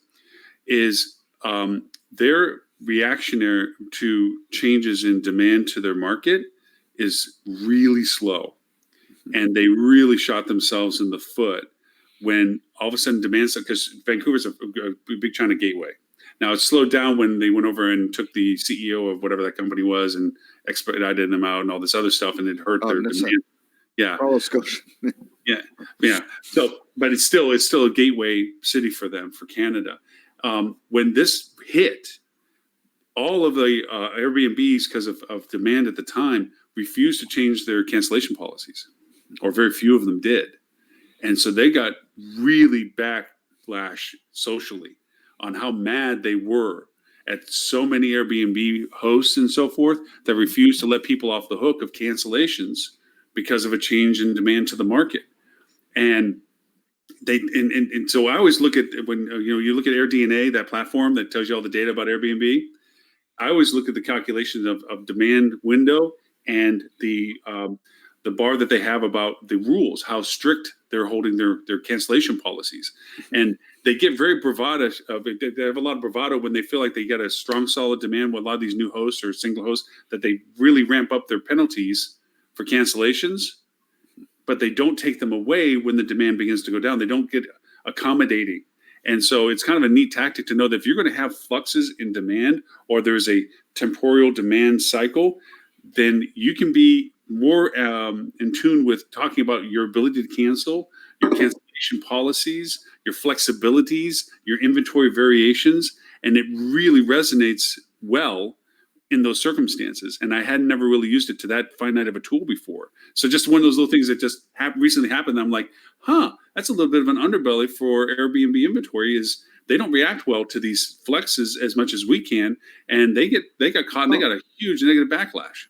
And there are two areas where the hotel industry has really had its head in the sand completely with short-term rentals. One is certainly the whole cancellation issues and the penalties, and the other is the whole quote resort fee and mandatory fee things, where again the industry has been fighting this and it's just stupid. It's drip pricing. It's horrible. It is the antithesis of anything you want to do from a marketing perspective. But you look at it for short-term rentals, there are huge cleaning fees and things like that, which wind up disadvantaging the hotels. I was just looking in San Antonio. They have some really great Sonder properties that are downtown, and you see it and you go, wow, $100 a night for a beautiful unit. It's really close to Riverwalk and Convention Center, but it's got a $95 cleaning fee, which again isn't revealed until the end of the process. And yeah, it's just like hotel industry, wake up, go say, here's the price you're selling it for. Forget the whole drip pricing thing, which does work, but is certainly a negative for consumers. And guess what? You'll be able to compete more effectively against the short-term rental players who are basically using this, these mandatory fees to compete very effectively against you because, again, it works. So, we also, and just speaking to that from a competitive point of view, we've been having huge success in adding food credit to direct channel. Two things we use as tools now for direct channel. Yeah. One is we waive the facility fee if you direct channel, which is a value proposition to direct channel growth. Mm-hmm. And the other is that we also go over and give food credit if we have F&B operations in it as a part of booking direct. We give $20 to $50 depending upon what we're trying to leverage. That's included with them booking direct. Yeah. And that there's a huge influencer. I mean, you have your limited service properties that have their breakfasts and so forth. And speaking as a road warrior from time to time, those breakfasts are tiring. It's the same turkey, sausage, rubber eggs thing, and you end up as though it's nice that you have it down there, but you end up wanting to find something local. So these are value propositions that even if your hotel doesn't have food and beverage, we actually have one hotel that went to the restaurant adjacent around the corner in New York and worked out a deal that this is your credit voucher to go around the corner to this little deli and get food. Absolutely. And those are great tools to use. Again, bundling those into resort fees is just garbage. Yeah. Because it's not a benefit, right? No. It's just, and Kat, for your conference, if you want anyone to debate, I have said, I will debate anyone, any place, anytime on resort fees, and they will be vanquished. Okay. We want a resort fee duel. Yes. Yeah. And what my kind of little joke is, I say I'll do that anytime, any place, anywhere. And once they agree to it, I then tell them that, oh yes, and I require first class airfare, 5-star suite hotel accommodation, and Michelin, 3-star dining. And they get really pissed off that they didn't know about that up front when they agreed to it. So I don't know. So. And only green M&Ms. Yeah, exactly. On what Lauren, on what you were just saying, we actually have another session that we're offering called "Increase Guest Satisfaction Without Increasing Expenses: How to Best Utilize Third-Party Food Delivery Services." Yeah. So oddly enough. Yeah. See, I just follow the great minds. It's not. I'm just stealing ideas from everybody. It works out well for me. But no, it's the whole ghost kitchen thing is a very powerful thing. Yes, and especially if you don't have strong food and beverage within yourself, and or you don't have the ability to scale it, then these delivery services and relationships, giving credit vouchers, we do that we do that as a credit value for direct channel that they can choose from, that they get their delivery service for free of their choice, and we give them the 3 that we are already in relationships with, whether it be Grubhub, Uber Eats, or whatever, that we waive their delivery fee if they choose that as their option for direct book. So, and you can do that as a simple slider on your own website. You don't have to get these third-party companies to come in and build this for you. You can put this into your sites and have it work. I'm sorry, Stephanie. Again, though, for hoteliers, watch out. Ghost kitchens are a double-edged sword. Yeah. If you have your own food and beverage operations, and again, maybe you're happy running a room business where you're just providing guest rooms and you've leased out all your space and you don't care what they're doing, and food and beverage just isn't an item for you. But to differentiate, I mean, Hilton just came out and said, hey, they're going to start focusing on food and beverage to differentiate their hotels. And it's like, no shit. Because what did they do at the New York? Oh, we're going to get rid of room service. Well, guess what? People don't like paying $37 plus a delivery fee for a continental breakfast. You've made it zero value. You look at guys like Richard Branson, who's sitting there going, it's not cheap, but it's reasonable. And you kind of go, hey, you know what? It's more convenient for me at my Virgin Hotel to go get a decent room service meal delivered hot in a timely manner, and it's good, and it isn't costing me a fortune. That's fantastic, right? And hotels can successfully, differentiate themselves with that. So Gotta be careful if you want to level the playing field and go, hey, Uber Eats or Grubhub or whatever Ghost Kitchen can go deliver to a Sonder or an Airbnb or any generic lodging unit anywhere in the city. That's great. Or you get to differentiate yourself through service and food quality. So When I was in Philly, I did Grubhub for the first time. The restaurant called me and was like, "Your food's ready, but we don't have anybody to deliver it. Do you want to come pick it up?" And I was like, the whole point is that I want you to bring it to me. yeah. And they're like, "Well, it's ready now." And I was like, "Well, I don't have a So car." I'll get it cold. Yeah. Yeah. That's all kidding. Well, I'll tell you a quick old story to tell you how old I am. I came up through hotels and food and beverage, and when I got my first regional position, I was walking around the flagship hotel. This is in Houston, and the chef was walking me around, and we walked through the banquet kitchen, which was a huge kitchen, the restaurant kitchen, one of the two restaurants, and then there was this small little kitchen off to the side that was stacked full of boxes. And I was asking, "What that's?" Well, that's our old room service kitchen. We use it for storage now because we don't do room service anymore. So why don't you do room service? And the chief engineer was with us doing the tour too. We walked down the lobby. He says, "That's why." And he points over, and you see Pizza Hut delivery going up the elevator. Now this is where my age thing comes in. I says, "Oh, we're going to change that." So what I did was, I told the chief, I said, "I'm going to make a big sticker of a big pizza slice that says we guarantee we have the best pizza." Or you can order from your favorite pizza and we'll buy it for you. And I want you to slap it in the yellow pages in the room over the pizza places. When they still had yellow pages, you had to use the phone. Slap it over that in the room, and we're going to make the best pizza. And his name was Dominic, so we called it Dominic's Pizza, just because he's the one that put out. So. And what we did was there was no delivery fee. There was no automatic gratuity. It was a little bit cheaper than every other pizza choice because we researched the prices on everybody that was in the market for it. So we were a little bit less than everybody. And we made sure we had the best variations of all the different pizza places that were out there at the time. And people get mad. "I don't like the pizza. I want to get a free pizza." And it's like, yeah, but you ate the whole pizza. So no, you liked it. But all of a sudden the room service kitchen was the hottest kitchen because it was just nothing but pizzas all the time. Yeah.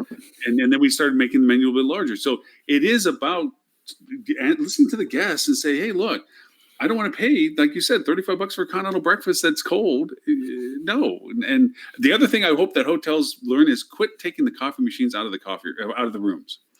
I do not like going to the lobby to get coffee. Right. I know it's supposed to be really good, coffee, but I'm not a happy person first thing in the morning until I have coffee. And I don't think anybody wants to see me look like that when I go down to the lobby in whatever I plan on wearing to go get coffee. Perhaps, maybe we've stumbled upon something, Lauren. Maybe looking at what your guests need or are interested in might be something to consider in terms of the services you provide. I don't know. Sounds kind of crazy. Talk. Getting out there. Yeah. But no, to your point, Kat, the going outside of yourself and connecting with local businesses and offering value propositions associated with the guest experience is definitely a resource that is underutilized and is very helpful in making people make decisions about staying with you, because they might look and say, "Oh, you don't really have a restaurant." Yeah, but we have these really cool restaurants nearby, and we have a relationship with them, and we're going to give you something to go there for them. So yeah, which I would say is a stronger value proposition if you really know these guys are good, as opposed to letting them spin the wheel with Grubhub or anything else, right? And you just go, "Oh no, these guys, we work with them, and actually, they deliver quickly, or they do whatever, and to make sure you've got the types of food that your guests like. If you want a good Italian, a good pizza, a good Chinese, good Thai, whatever, those restaurateurs, it takes a little bit of effort, and you've got to keep your eye on it and make sure that they're consistent and the management doesn't change. But yeah, if you can do that, that's a huge service for your guests, especially the ones who arrive late, and the ones who can deliver late or something like that is huge. One of the hotels I had gone to in Seattle, they also had a relationship with the local gym, so you got like a day pass. Absolutely. You just asked about it at the front desk. But on that, I actually have to get off and get going. I'm sorry. I did want to say that I tried to watch as many of those commercials as possible. But of course, all of the ads have ads before them. So I didn't count for that extra 15 to All the 20 pre-rolls, yeah. in front of each of them. But I think the Pringles and the Kia ones were the ones that stood out the most. Yeah, Oh, I just Michelob Ultra, that one was funny too. That was I good. was- Yeah, Jimmy I Fallon, was yeah. going to throw Yeah. that. I was going to throw that in as the boop, but then I decided, no. The boop needs to be the Pan Am stuff because the Pan Am, the Pan Am kind of photos of the kind of the golden era of air travel were Mhm. just terrific. That's Yeah. But no, the commercials, they're fun. I mean, the Jimmy Fallon one with the Michelob Ultra is cool. I like the one they did for the Sonata or whatever it is. The Boston, where they do it's like the smart car, the smart park. That's Yeah. cute. Those Yeah. are the memorable ones. But sometimes the Smart car. commercials can be so funny, you forget what they're actually trying to sell. Mhm. They get past the point of the product. It's a fine line. I mean, the creativity is brilliant, obviously, because the money that's being spent to produce these things and to display them is, yeah, you'd love to have that as an annual budget, but there's still the value proposition that has to somehow get conveyed to it. So, okay. and So one travel related company doing any ad, which is pretty amazing when you consider airlines, destination, anything, and it's Hard Rock, and it's at Hard Rock Stadium, right? So Yeah. who knows if they swung a deal or something like that with a network going, well, we'll give you this suite or give you access this or so many tickets or who knows what in exchange to defer the cost. But yeah. but who knows? But So, Kat, thank you for bringing me today. Wonderful. Thank you for being making on the show. Other than telling us more about where to find the conference if people want to go and all this other so forth, where they can also find you. Absolutely. So anything related to the AHOA conference or even the benefits that we offer, check us out at ahoa.com, AAHOA.com. If you want to reach out to me directly, easiest way to get to me is via email at cat.m.speaks@gmail.com. One of the other things just before I head out, I wanted to mention, it is Super Bowl weekend that we're going into, and I'm the human trafficking awareness individual over here. I just wanted to mention that it is expected that around 100,000 women and children are brought in for trafficking during this time period, and it ranges to a minimum of $50,000 payout for these traffickers. The human for the Super Bowl. Yeah, just with that, and I'm not even going to the wow situations of who's the one purchasing these folks, but the human trafficking hotline, I wanted to start saying it on the show because it's a really easy number, and there's repetition in the number, so it's easy to remember. But it's 888-3737-888. That's the number you could text as well as call. If you are heading to the Super Bowl, you see anything suspicious, by all means call that hotline. It isn't calling the police. It's calling folks that can look into it and start keeping a record of it. Last year with the Super Bowl in Atlanta, there were actually 169 arrests related to human trafficking, and there was an increase of 23% on the hotline for trafficking instances that were called in. And with roughly 100,000 women and children brought in, there were 24 survivors that came out of it. Wow. So, just to show that, your calls, your texts, your observations can make a difference. So if you are heading there or in the area for the Super Bowl, just keep your eyes open. You see something, please say something. That's fantastic. And in terms of that number, I think if you need to do focus groups, see if Lauren can remember the number. If Lauren can remember the number, you're good. I typed it. So you did it to the chat? Yeah. Oh, that's great. I should have done that too. Yep. 888-3737-888. And you did it just the right way. There's a group called Street Grace that I had seen. That's how they list the number, not 334. So that it stuck in my head better just seeing it like that. So No, it is. I actually, because of you, I've looked more and more into it, and I want to make it a part of the perpetual conversations that we have. And thank you, because I was just going to ask you to remind yourself this is the last day of the month for this, let alone the Super Bowl thing. I didn't even know. I mean, you've talked about it before, being a connection that this is one of those places and times that it gets even worse. But just to know that those numbers, and it's staggering to think that we as a cultured society have this, because that's barbaric. It's anyways, but And thank you for bringing that to our attention again for it. And yes, every show I have no problems in always bringing it up, regardless whether it's the month for it or not. So it's always it really should be. It should kind of be 12 months as opposed to one. But again, if you can highlight it in 1 month, that's a good start. And the reason I have no problems with it, one, just horrendous of it, but two is like we as an industry are an unwilling or blind eye participant in this process. We unfortunately provide the capabilities for this to happen for hotels, So yes, Lauren personally has advised his properties that he works with to actually reduce the human trafficking market and to increase the drugs and guns market, and it's worked out well, right? Right, it's just revenue management in a different way. It's just it's all the channel. You got to manage your channels and your so that's good. So thank you, Robert, for that kind word. Lauren, you do great work. It's important. So, Kat, thank you again for your time today. I hope we can make it again soon, and we'll keep the messages going for that. So, and we'll see you soon anyway in a couple of months. So. Yes, definitely, and I'm sure I'll be speaking. I'll definitely be in touch with you, Lauren, and Stephanie might be reaching out to you with some speaking options. As well as Robert, this dueling concept has me thinking now on resort food. How do we make this happen? Should there be a ring involved? Like what? You borrow my octagon. No, I don't need a ring. I just bring data. Okay. Hey, if any of your conferences need Focusrite, JD Power data. And by the way, Kat, for all the talking that he does, he's spot on time on his speaking engagements. He'll drop it on the last second of the 30 minutes. If you tell me he's got 30 minutes, the man's phenomenal. For all the time he jabbers, like me, he's always on time when it comes to his speaking engagements. I don't know how he does it. Lauren starts on time. Yeah, I start on time. Don't end that way. Start on time. Robert actually ends on time. Yep. Well, we appreciate it.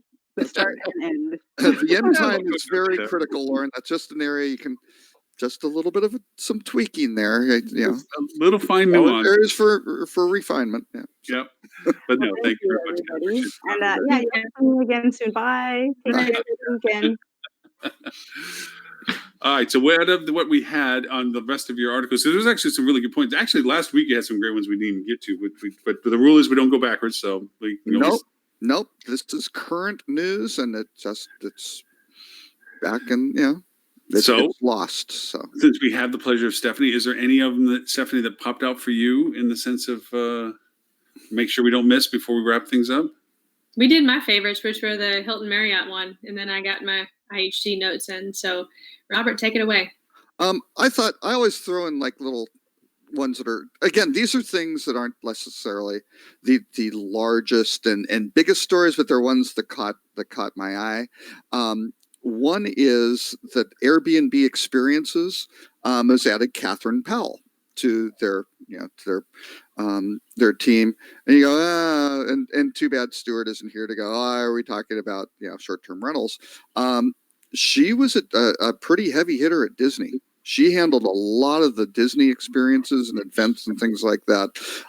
That is not any just wallflower type. That is a primo hire. And when you look at, didn't they get the guy who started Amazon Prime in there too? They have an amazing management team in that group. So I don't think you look that down and disregard them in terms of their management skill. They are pulling really good people from outside the industry. And then LVMH. Again, we mentioned Louis Vuitton earlier. They have all a wide variety of luxury brands. They bought Belmond. They brought in a new executive to head their hospitality group, who again has a very interesting background. He used to be, I think the CEO of, was he CEO or head of? I'm not sure if his marketing had a senior management position at Luxottica, who has virtually control over kind of the luxury eyeglasses and frames market. I mean, they have Ray-Ban and all the others. So again, a lot of these groups are going out to really kind of tap some top actually he was Andrea Guerrera. He was at Italy, which has done some really amazing stuff. In terms of kind of food markets, food courts, very, very successful. And then he was at the helm of Luxottica too. So these are not, kind of second tier, third tier executives. These are top drawer hires. So I would expect to see very interesting things from both of those organizations with these people in place. Not to let go of the Airbnb conversation. There's one other thing that I've been diving into a lot of Airbnb recently this past week because of what happened to one of my markets. But for those people that are looking at what they need to do about redefining their voice in their market, Airbnb is actually a great resource. If you join their communities, or even just join as an Airbnb member, and you go in, you're seeing segmentations of things within your market that you may not be aware of. Day trips, off the beaten path. They're categorically broken down in such a way that it's a great content resource. Absolutely. You can take yourself and say, okay, these things affect my hotel as well, and they're already laid out. Now, I'm not saying cut and paste, but being able to identify what they are and talk to it in your own voice and your own terms as to your value proposition relationship to it is very powerful. It's almost like your own research tool where instead of having to say, oh, I'm always event driven or activities driven within my destination, I know what concerts are coming in and what events are at the complex, what citywides there are, what festivals there are, what the business cycle usually is because of weather. This goes farther, deeper, and more segmented in being able to find some really cool stuff that you didn't even, as a resident of your own destination, may not even have known about because you didn't have a personal interest or something. So I just say is that there's a lot of stuff with Airbnb of being in tune with it, that knowing where their weak spots are, what their impact is, their windows of opportunity, their research, their content that are valuable, again, guest-centric things. So anyway, I just want to make sure. And it is. I mean, I can just take my experience in New York last week. I mean, you'll get people coming in, and I knew about these places because I'd lived in the city and things like that, and they've been around forever. But people will come in and go, where should we eat in Little Italy? And again, with most of the hotels that have kind of, eliminated the concierge position, or, who knows, that, you just wind up talking to a desk clerk who doesn't know and isn't trained, and they don't have even the resources at the desk to even look anything up because nobody's responsible for that stuff. You go, oh, you should try La Mila. It's great. It's right on Mulberry Street. Not real expensive. It's kind of the red check table, but really good food. And if you want a great cannoli, there's Cafe Roma. Yeah, they've been making them since 1891. And if you as a hotel can communicate those sorts of things, that's what really makes a difference in terms of somebody's stay and their memories of New York generally. I mean, they may go, oh yeah, I stayed at a really nice hotel, but boy, they tipped me off on some great, best burger, Jackson Hole, Wyoming, 7-ounce burgers, 64th between 2nd and 3rd. You can't beat it, if that's what they're looking for. Knowing the different neighborhoods or what they're doing and trying to engage with the guests and understand, hey, here's what they want to do when they're in the city. Oh, they're going to go down to Battery Park because they're going to the Statue of Liberty. Well, here's some cool places you can go on the way back if you're a Midtown property or something like that.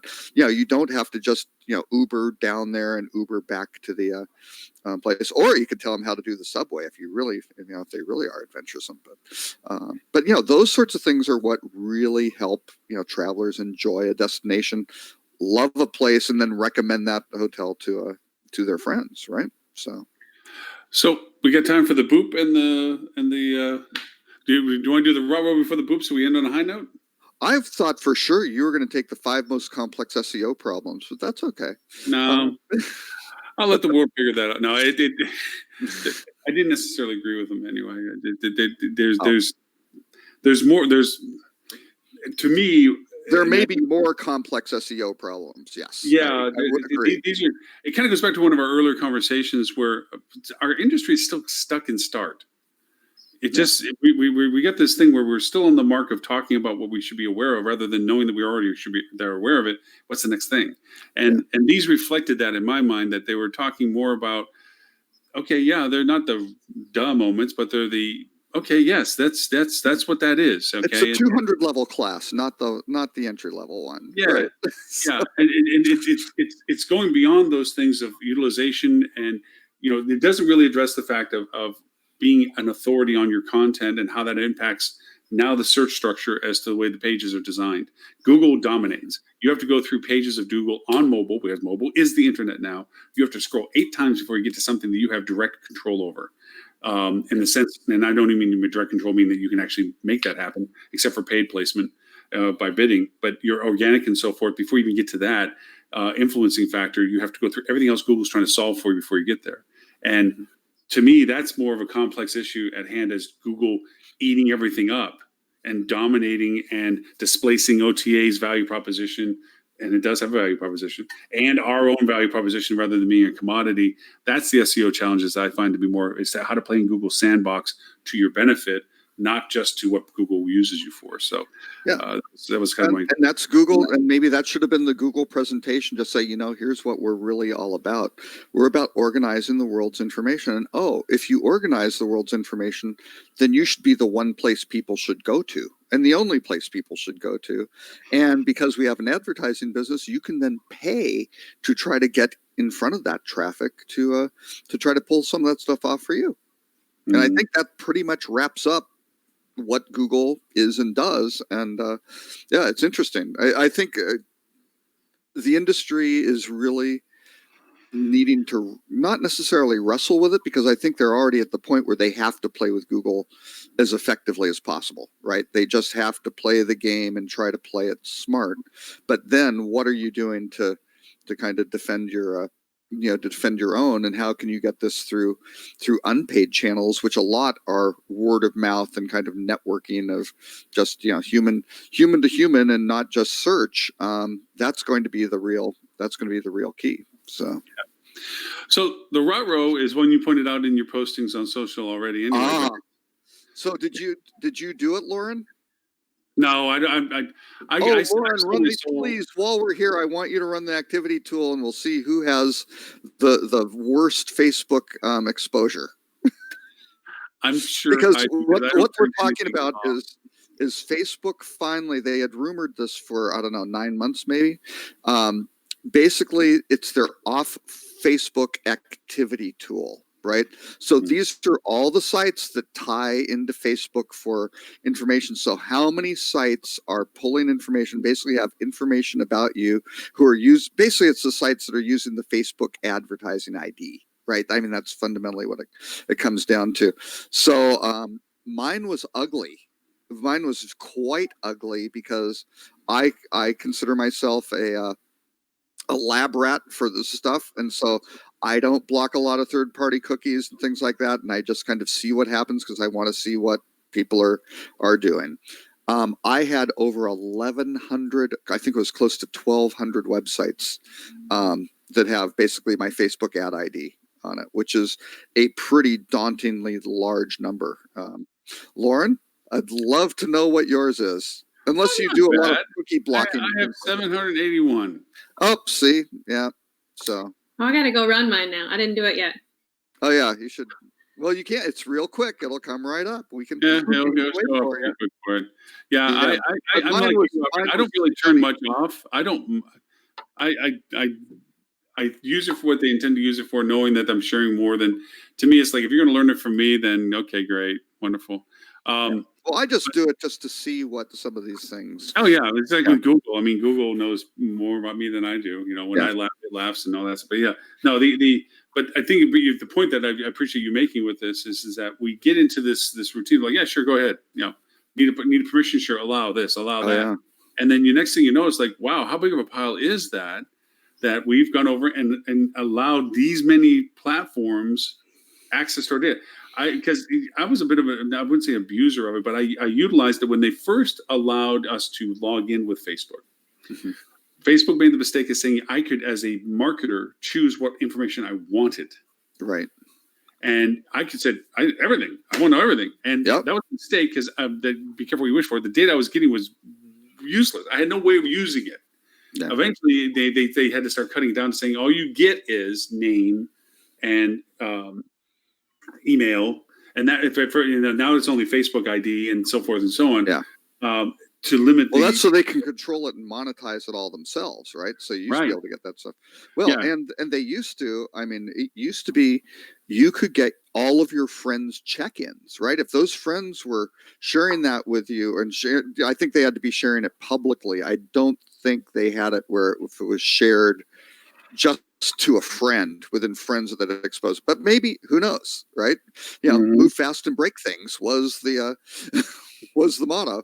But again, you start looking at the detail on these things, and it's a hellacious amount of information. But now that is all kind of focused into the ID, and so Facebook's the gatekeeper of all the data, and you can go pay to select and create your audiences to a fairly good degree of difficulty, and of course an anonymous basis. And Lauren wouldn't know any ways to figure out how to game a Facebook ID or a Google Ad ID to figure out who that person actually was and mapping it to your first party cookie data. That just would not be a possibility. No triangulation there. 654. How many? 654. Wow. Ooh. So I don't think I won by having the most. Let's put it that way.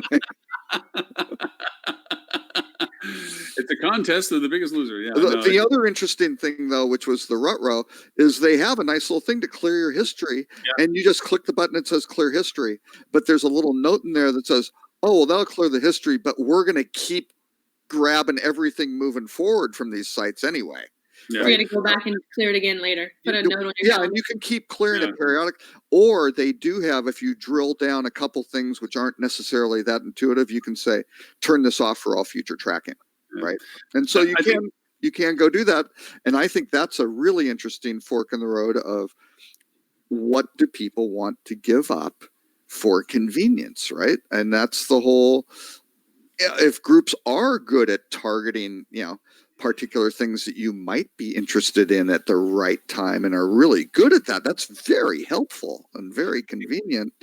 And I'm not worried about the list that Facebook doesn't share with you, and that is their partnership list. When Facebook a few years back first started developing data relationships outside of themselves, they're pulling information in from financial institutions, from medical institutions, from general data places to augment what they were knowing about you from your usage of them. That was the really scary list, because even after Analytica came through and they said, well, you know what, we're going to shut off some of these partnership usages to the general marketing. They didn't shut it off to their primary market people. Right. They didn't shut it off to their big clients. They just turned it off to most of us little people. Right. That we couldn't use those kind of data sources anymore to define our targeting. Yeah, if you're Nike, you probably can still do that. You still can do it. And Facebook, I don't know. Yeah. And Facebook's going to keep the sauce behind the door for them now, that they're going to help you by their matrix of when you put an ad count, that process that Facebook says that they have to index and begin and then open up the audience, that beyond your filter, if we find relevant filters that may be helpful to your audience, allow us to expand to those. That's where that comes in again, because then they're going to take that data and say, okay, so this marketer made this filter. Let's look at what we also know about these people that we're not letting them know that we know, and add that in there so we can expand and charge them more for exposure, because we can open up more of an audience for them. So it didn't go away. It just went away how many people could use it. Well, and the bottom line, I mean, not to replay the 2016 election, but a major reason that Hillary Clinton lost that election was that the Trump campaign went into Facebook, and Facebook had teams, right? Their political teams go, here's how you can use the platform, because they're out there trying to sell they want ad dollars, right? They came in, here's the targeting. Trump's guys were laser focused. Clinton wasn't, right? They thought they were going to win. They weren't taking it as seriously. No, we don't have to do that. They had all the same, kind of access to the same tools and the expertise, right? Of these guys coming in and go, we will even help you, weaponize this information even more effectively, which is what, again, every marketer wants. How do I make this more effective? Make my bullets, shoot farther, faster, bring down the game that they're shooting at. But they didn't do it. So very, very, very interesting stuff on here of where the creepy line falls and how all of this stuff really winds up panning out. So There's the boop. yep. Oh, and the boop. Yeah, we didn't do the boop. The boop was just really Pan American World Airways, which was a great airline that died. What did they say? 39 years? 40 years ago, something like that. Very, very sad. That was the premier, global airline, iconic airline. And they just had a lot of pictures of how you how it was back then in the golden age of air travel. Before I was born. well before you were born. Yes. It was pre-Stephanie era. Yeah, I think. Well, wait. What year did Pan Am die? It may have. I don't know. I'll have to. I think they had it. If it was 30. Wait, if it was 39 years ago, was that 1981? Wait a second. Yeah, just turned 39. Right? Wow, yeah. Stephanie comes into the world and Pan Am dies. Oh my! We had never seen that relationship before.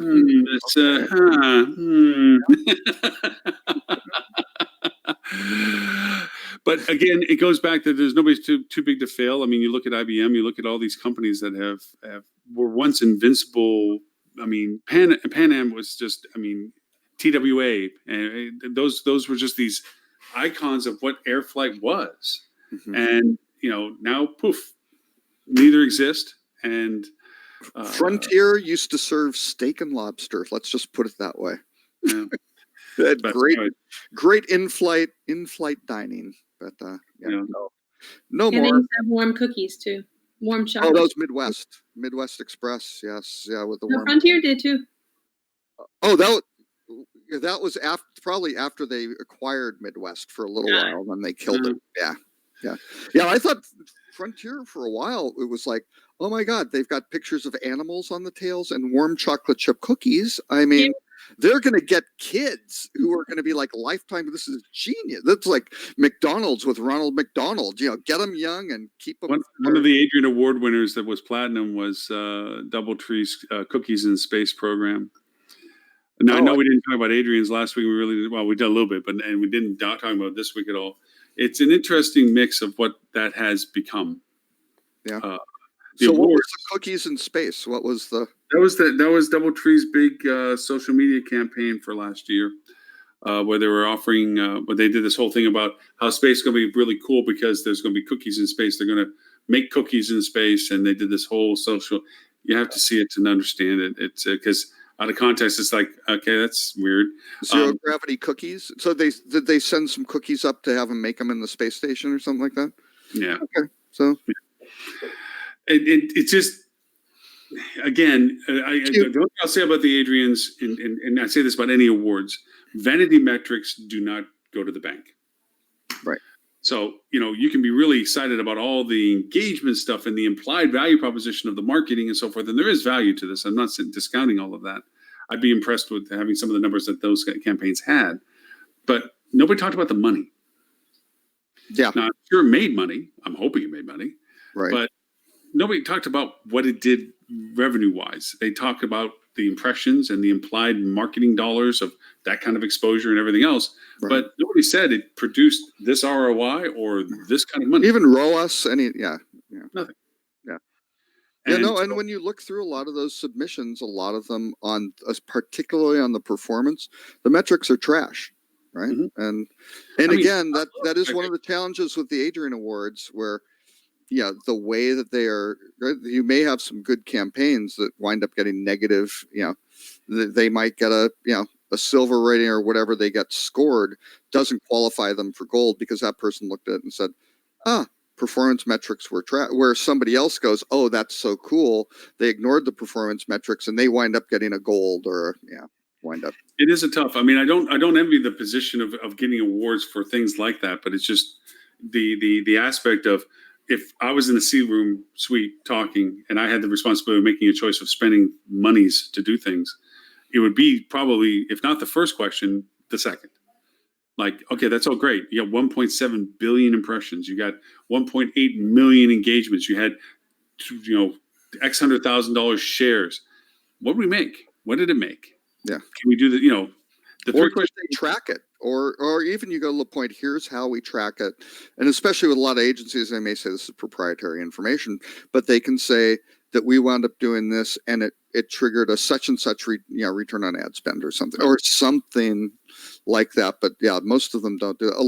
Quite frankly, a lot of those submissions, especially from some of the larger agencies, are just templates, and it's literally a replace the it's like a global search and replace of the client name, right? And just here's it, and here's what we did, and kind of the same goals and the same objective. Because I've judged those for long enough to just go, oh my god, this is, and you really see it when you're a platinum judge, where you get all the gold submissions, and you go, wait a second. And I remember picking up a couple of things, going, wait a second, these are identical except for this, and it's like, should we penalize them or just take it for do each of these clients know that they had like identical?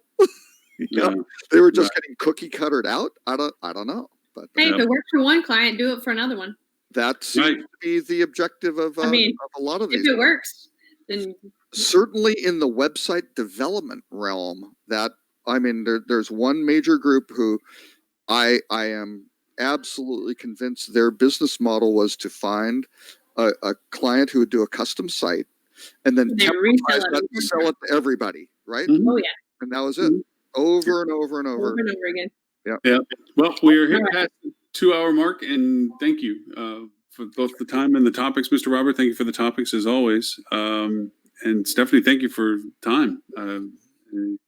But we have to pick on. Let's see, Tim's in the witness protection program again. Ed is in jail again. Stuart, what's Stuart's problem? Lily, I heard, had coronavirus, which is I'm very.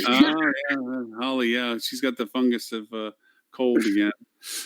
Stuart, he's probably just in some drunken stupor. Yeah, that's it. He couldn't sober up for the show. And Lily legitimately has laryngitis, so she can't talk. Hey, you know what? I should put in a plug. I need to do this on every one of my shows. We talk about these news items, you too can get these into your inbox every Friday morning. All you have to do is go to bit.ly, bit.ly/hospitality update with capital H, capital U, and you too can subscribe. It's as simple as that. You could have made that shorter. Yeah, I could have. You're absolutely right. You take a lesson from me on short URLs. Just saying. I actually do have a shorter one too, but it's still not good. I was experimenting around with how I could make it really, really short. But I was trying to go for 3 letters, and it didn't really work out that well. So. Lily says all the cool kids are subscribing. That's absolutely true, because if you aren't a cool kid, I just delete it. Yeah. Oh, exactly. There's a filter. No, actually, I do have to say, I'm not getting my email. It's interesting. I'm on some sort of spam bot for my Rock Cheetah website, where there's a site. It's like supersend.me or something like that, and it does these crazy kind of URLs. It's that, and now another one has popped up, and every day I get 3 or 4 subscribes from this thing, and I just blast them all out because it's just garbage, right? Do you have a CAPTCHA? What? No, I don't have a CAPTCHA. Okay, then that would explain it. Yeah. Oh wait, well, it's not. It's a simple plugin. Just put the CAPTCHA plugin. You have to. I know. No, I do have one, but I need to upgrade it. But again, I like to see like what's going on with some of this stuff. So anyway, I probably. Which explains why he has 1,100 something on his Facebook thing following him. Right. Yeah. Exactly. So, Miss Stephanie, people want to know more about Cogwheel Marketing. And by the way, I have a video link I got to send you because I recorded you for 6 minutes in your Q&A. All right. So you got some cool to play with. Lauren, do you want to come clean about me telling you when I came out when you were at your little table saying that Stephanie's session was about to start, and then you pulled me in to talk and wouldn't allow me to go to the beginning of her session? No, we don't have to mention that at all. We don't have to talk about that at all. Lauren, he had already thrown you under the bus to me before, so I already knew. But I appreciate it. I already ratted you out. I lost track of time. But anyway, okay. It's okay. You can find me, Stephanie Sparks Smith, on LinkedIn. And then let's see, about 2 weeks from now, I'll be at the Hotel Revenue Conference here in Seattle. I'm doing a presentation. So if anybody is going to be there, look me up, or you can find me cogwheelmarketing.com. Who's doing the revenue conference in Seattle? What's the It's a combination. The guy that I know is with Ivy. They do sales and catering software. Mhm. And then I know there's going to be a handful of like Focal Revenue. They do BI revenue management software. So did they just kind of get a little group of these kind of vendors together to go do a conference? Is that the? Yeah, I mean, I've never heard of it, but it seems to be, at least from from what Lily says, it's known in the world. So I'm going to check it out. That's great. Cool. Continues, Catherine. Hey, Lauren, where can they find you? Oh, me, yeah. Everywhere. No. Well, for this show and all previous 233 shows, you can go to hospitalitydigitalmarketing.com/live. There you'll see links to all the current shows for this year and the archive link to all the way back to 2014. Robert had dark hair back then. The podcast, well, you can also find the podcast Hospitality Marketing on 39 podcast platforms. We've broken now over 2,000 regular subscribers, and we're getting some interesting playbacks now that I'm doing transcriptions on it in multiple languages. I'll have to tell you guys about that. That's kind of interesting, where I'm transcribing the podcast and then throwing it in Spanish and German. It's changing the profile, which I thought was kind of interesting.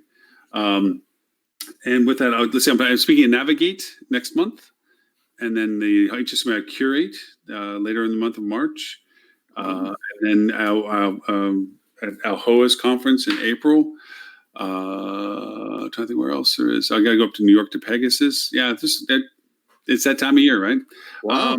And we want you to know, for $40,000, which is a strict fee for Lauren to show up and to speak for any length of time. It's $40,000 flat. Flat fee plus, of course, travel and expenses. 5 stars covered. You too can have him, and you can see you better book early because his schedule is quite full. Hey, Lily's going to be Navigate too, and so too is Ed, and so too is Stuart. So it's going to be party in San Antonio. Oh wow! And where's Navigate being held? San Antonio. Oh, there you go. Yeah, very nice. So that should be an interesting couple of days in March with that kind of motley crew hanging around. Stephanie, you're going to have to find a place that you have to find an excuse to make it to San Antonio. Robert, same, so that we can go over and find a place like you found for New York that I'm now going to always go to when I go to New York. So you can bail on dinner again? Bail on me and Robert again? Yeah, exactly. I've already seen Hamilton, so yeah. Man, you guys are just brutal about the whole thing. Yes. But yes, Stephanie, I if you walk outside the Hamilton Theater after it lets out, you can pick up those playbills on the street, which I'm pretty sure is what Lauren did. So. Well, I don't think he saw it. Yeah, I don't think he saw it. I have to thank Jenny for that. That was an amazing experience. But yes, I did bail. Here I am running around the conference saying, "Hey, let's all go out to dinner. Let's go out to dinner." And then, "Hey, guess what, guys? I'm not going out to dinner." That's right.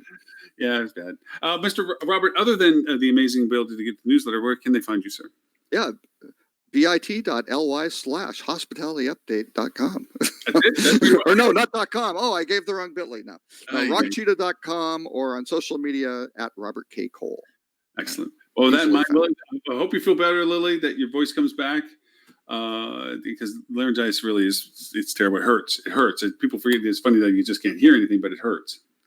So, yeah. Anyways, thank you all. Thank you for everyone that was on the different channels for us today. I didn't see any questions pop up, which was weird because usually somebody says something on the other channels. Maybe I just missed it. But thank you all. We'll have show number 235 next week at 11:30 Eastern. And for those who are in the time zones of Australia or for APAC and EU, we do a replay of this show at 11:30 Wednesday mornings at Sydney time and on London time. So you'll see that in the HSMAI's Facebook events section if you want to sign up and do the playback for this with all the notes and so forth and links and all that. So until then, thank you, everyone, and we'll see everyone next week.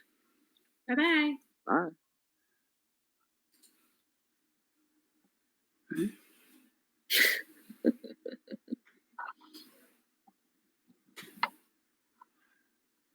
I want to see how long the show lasts.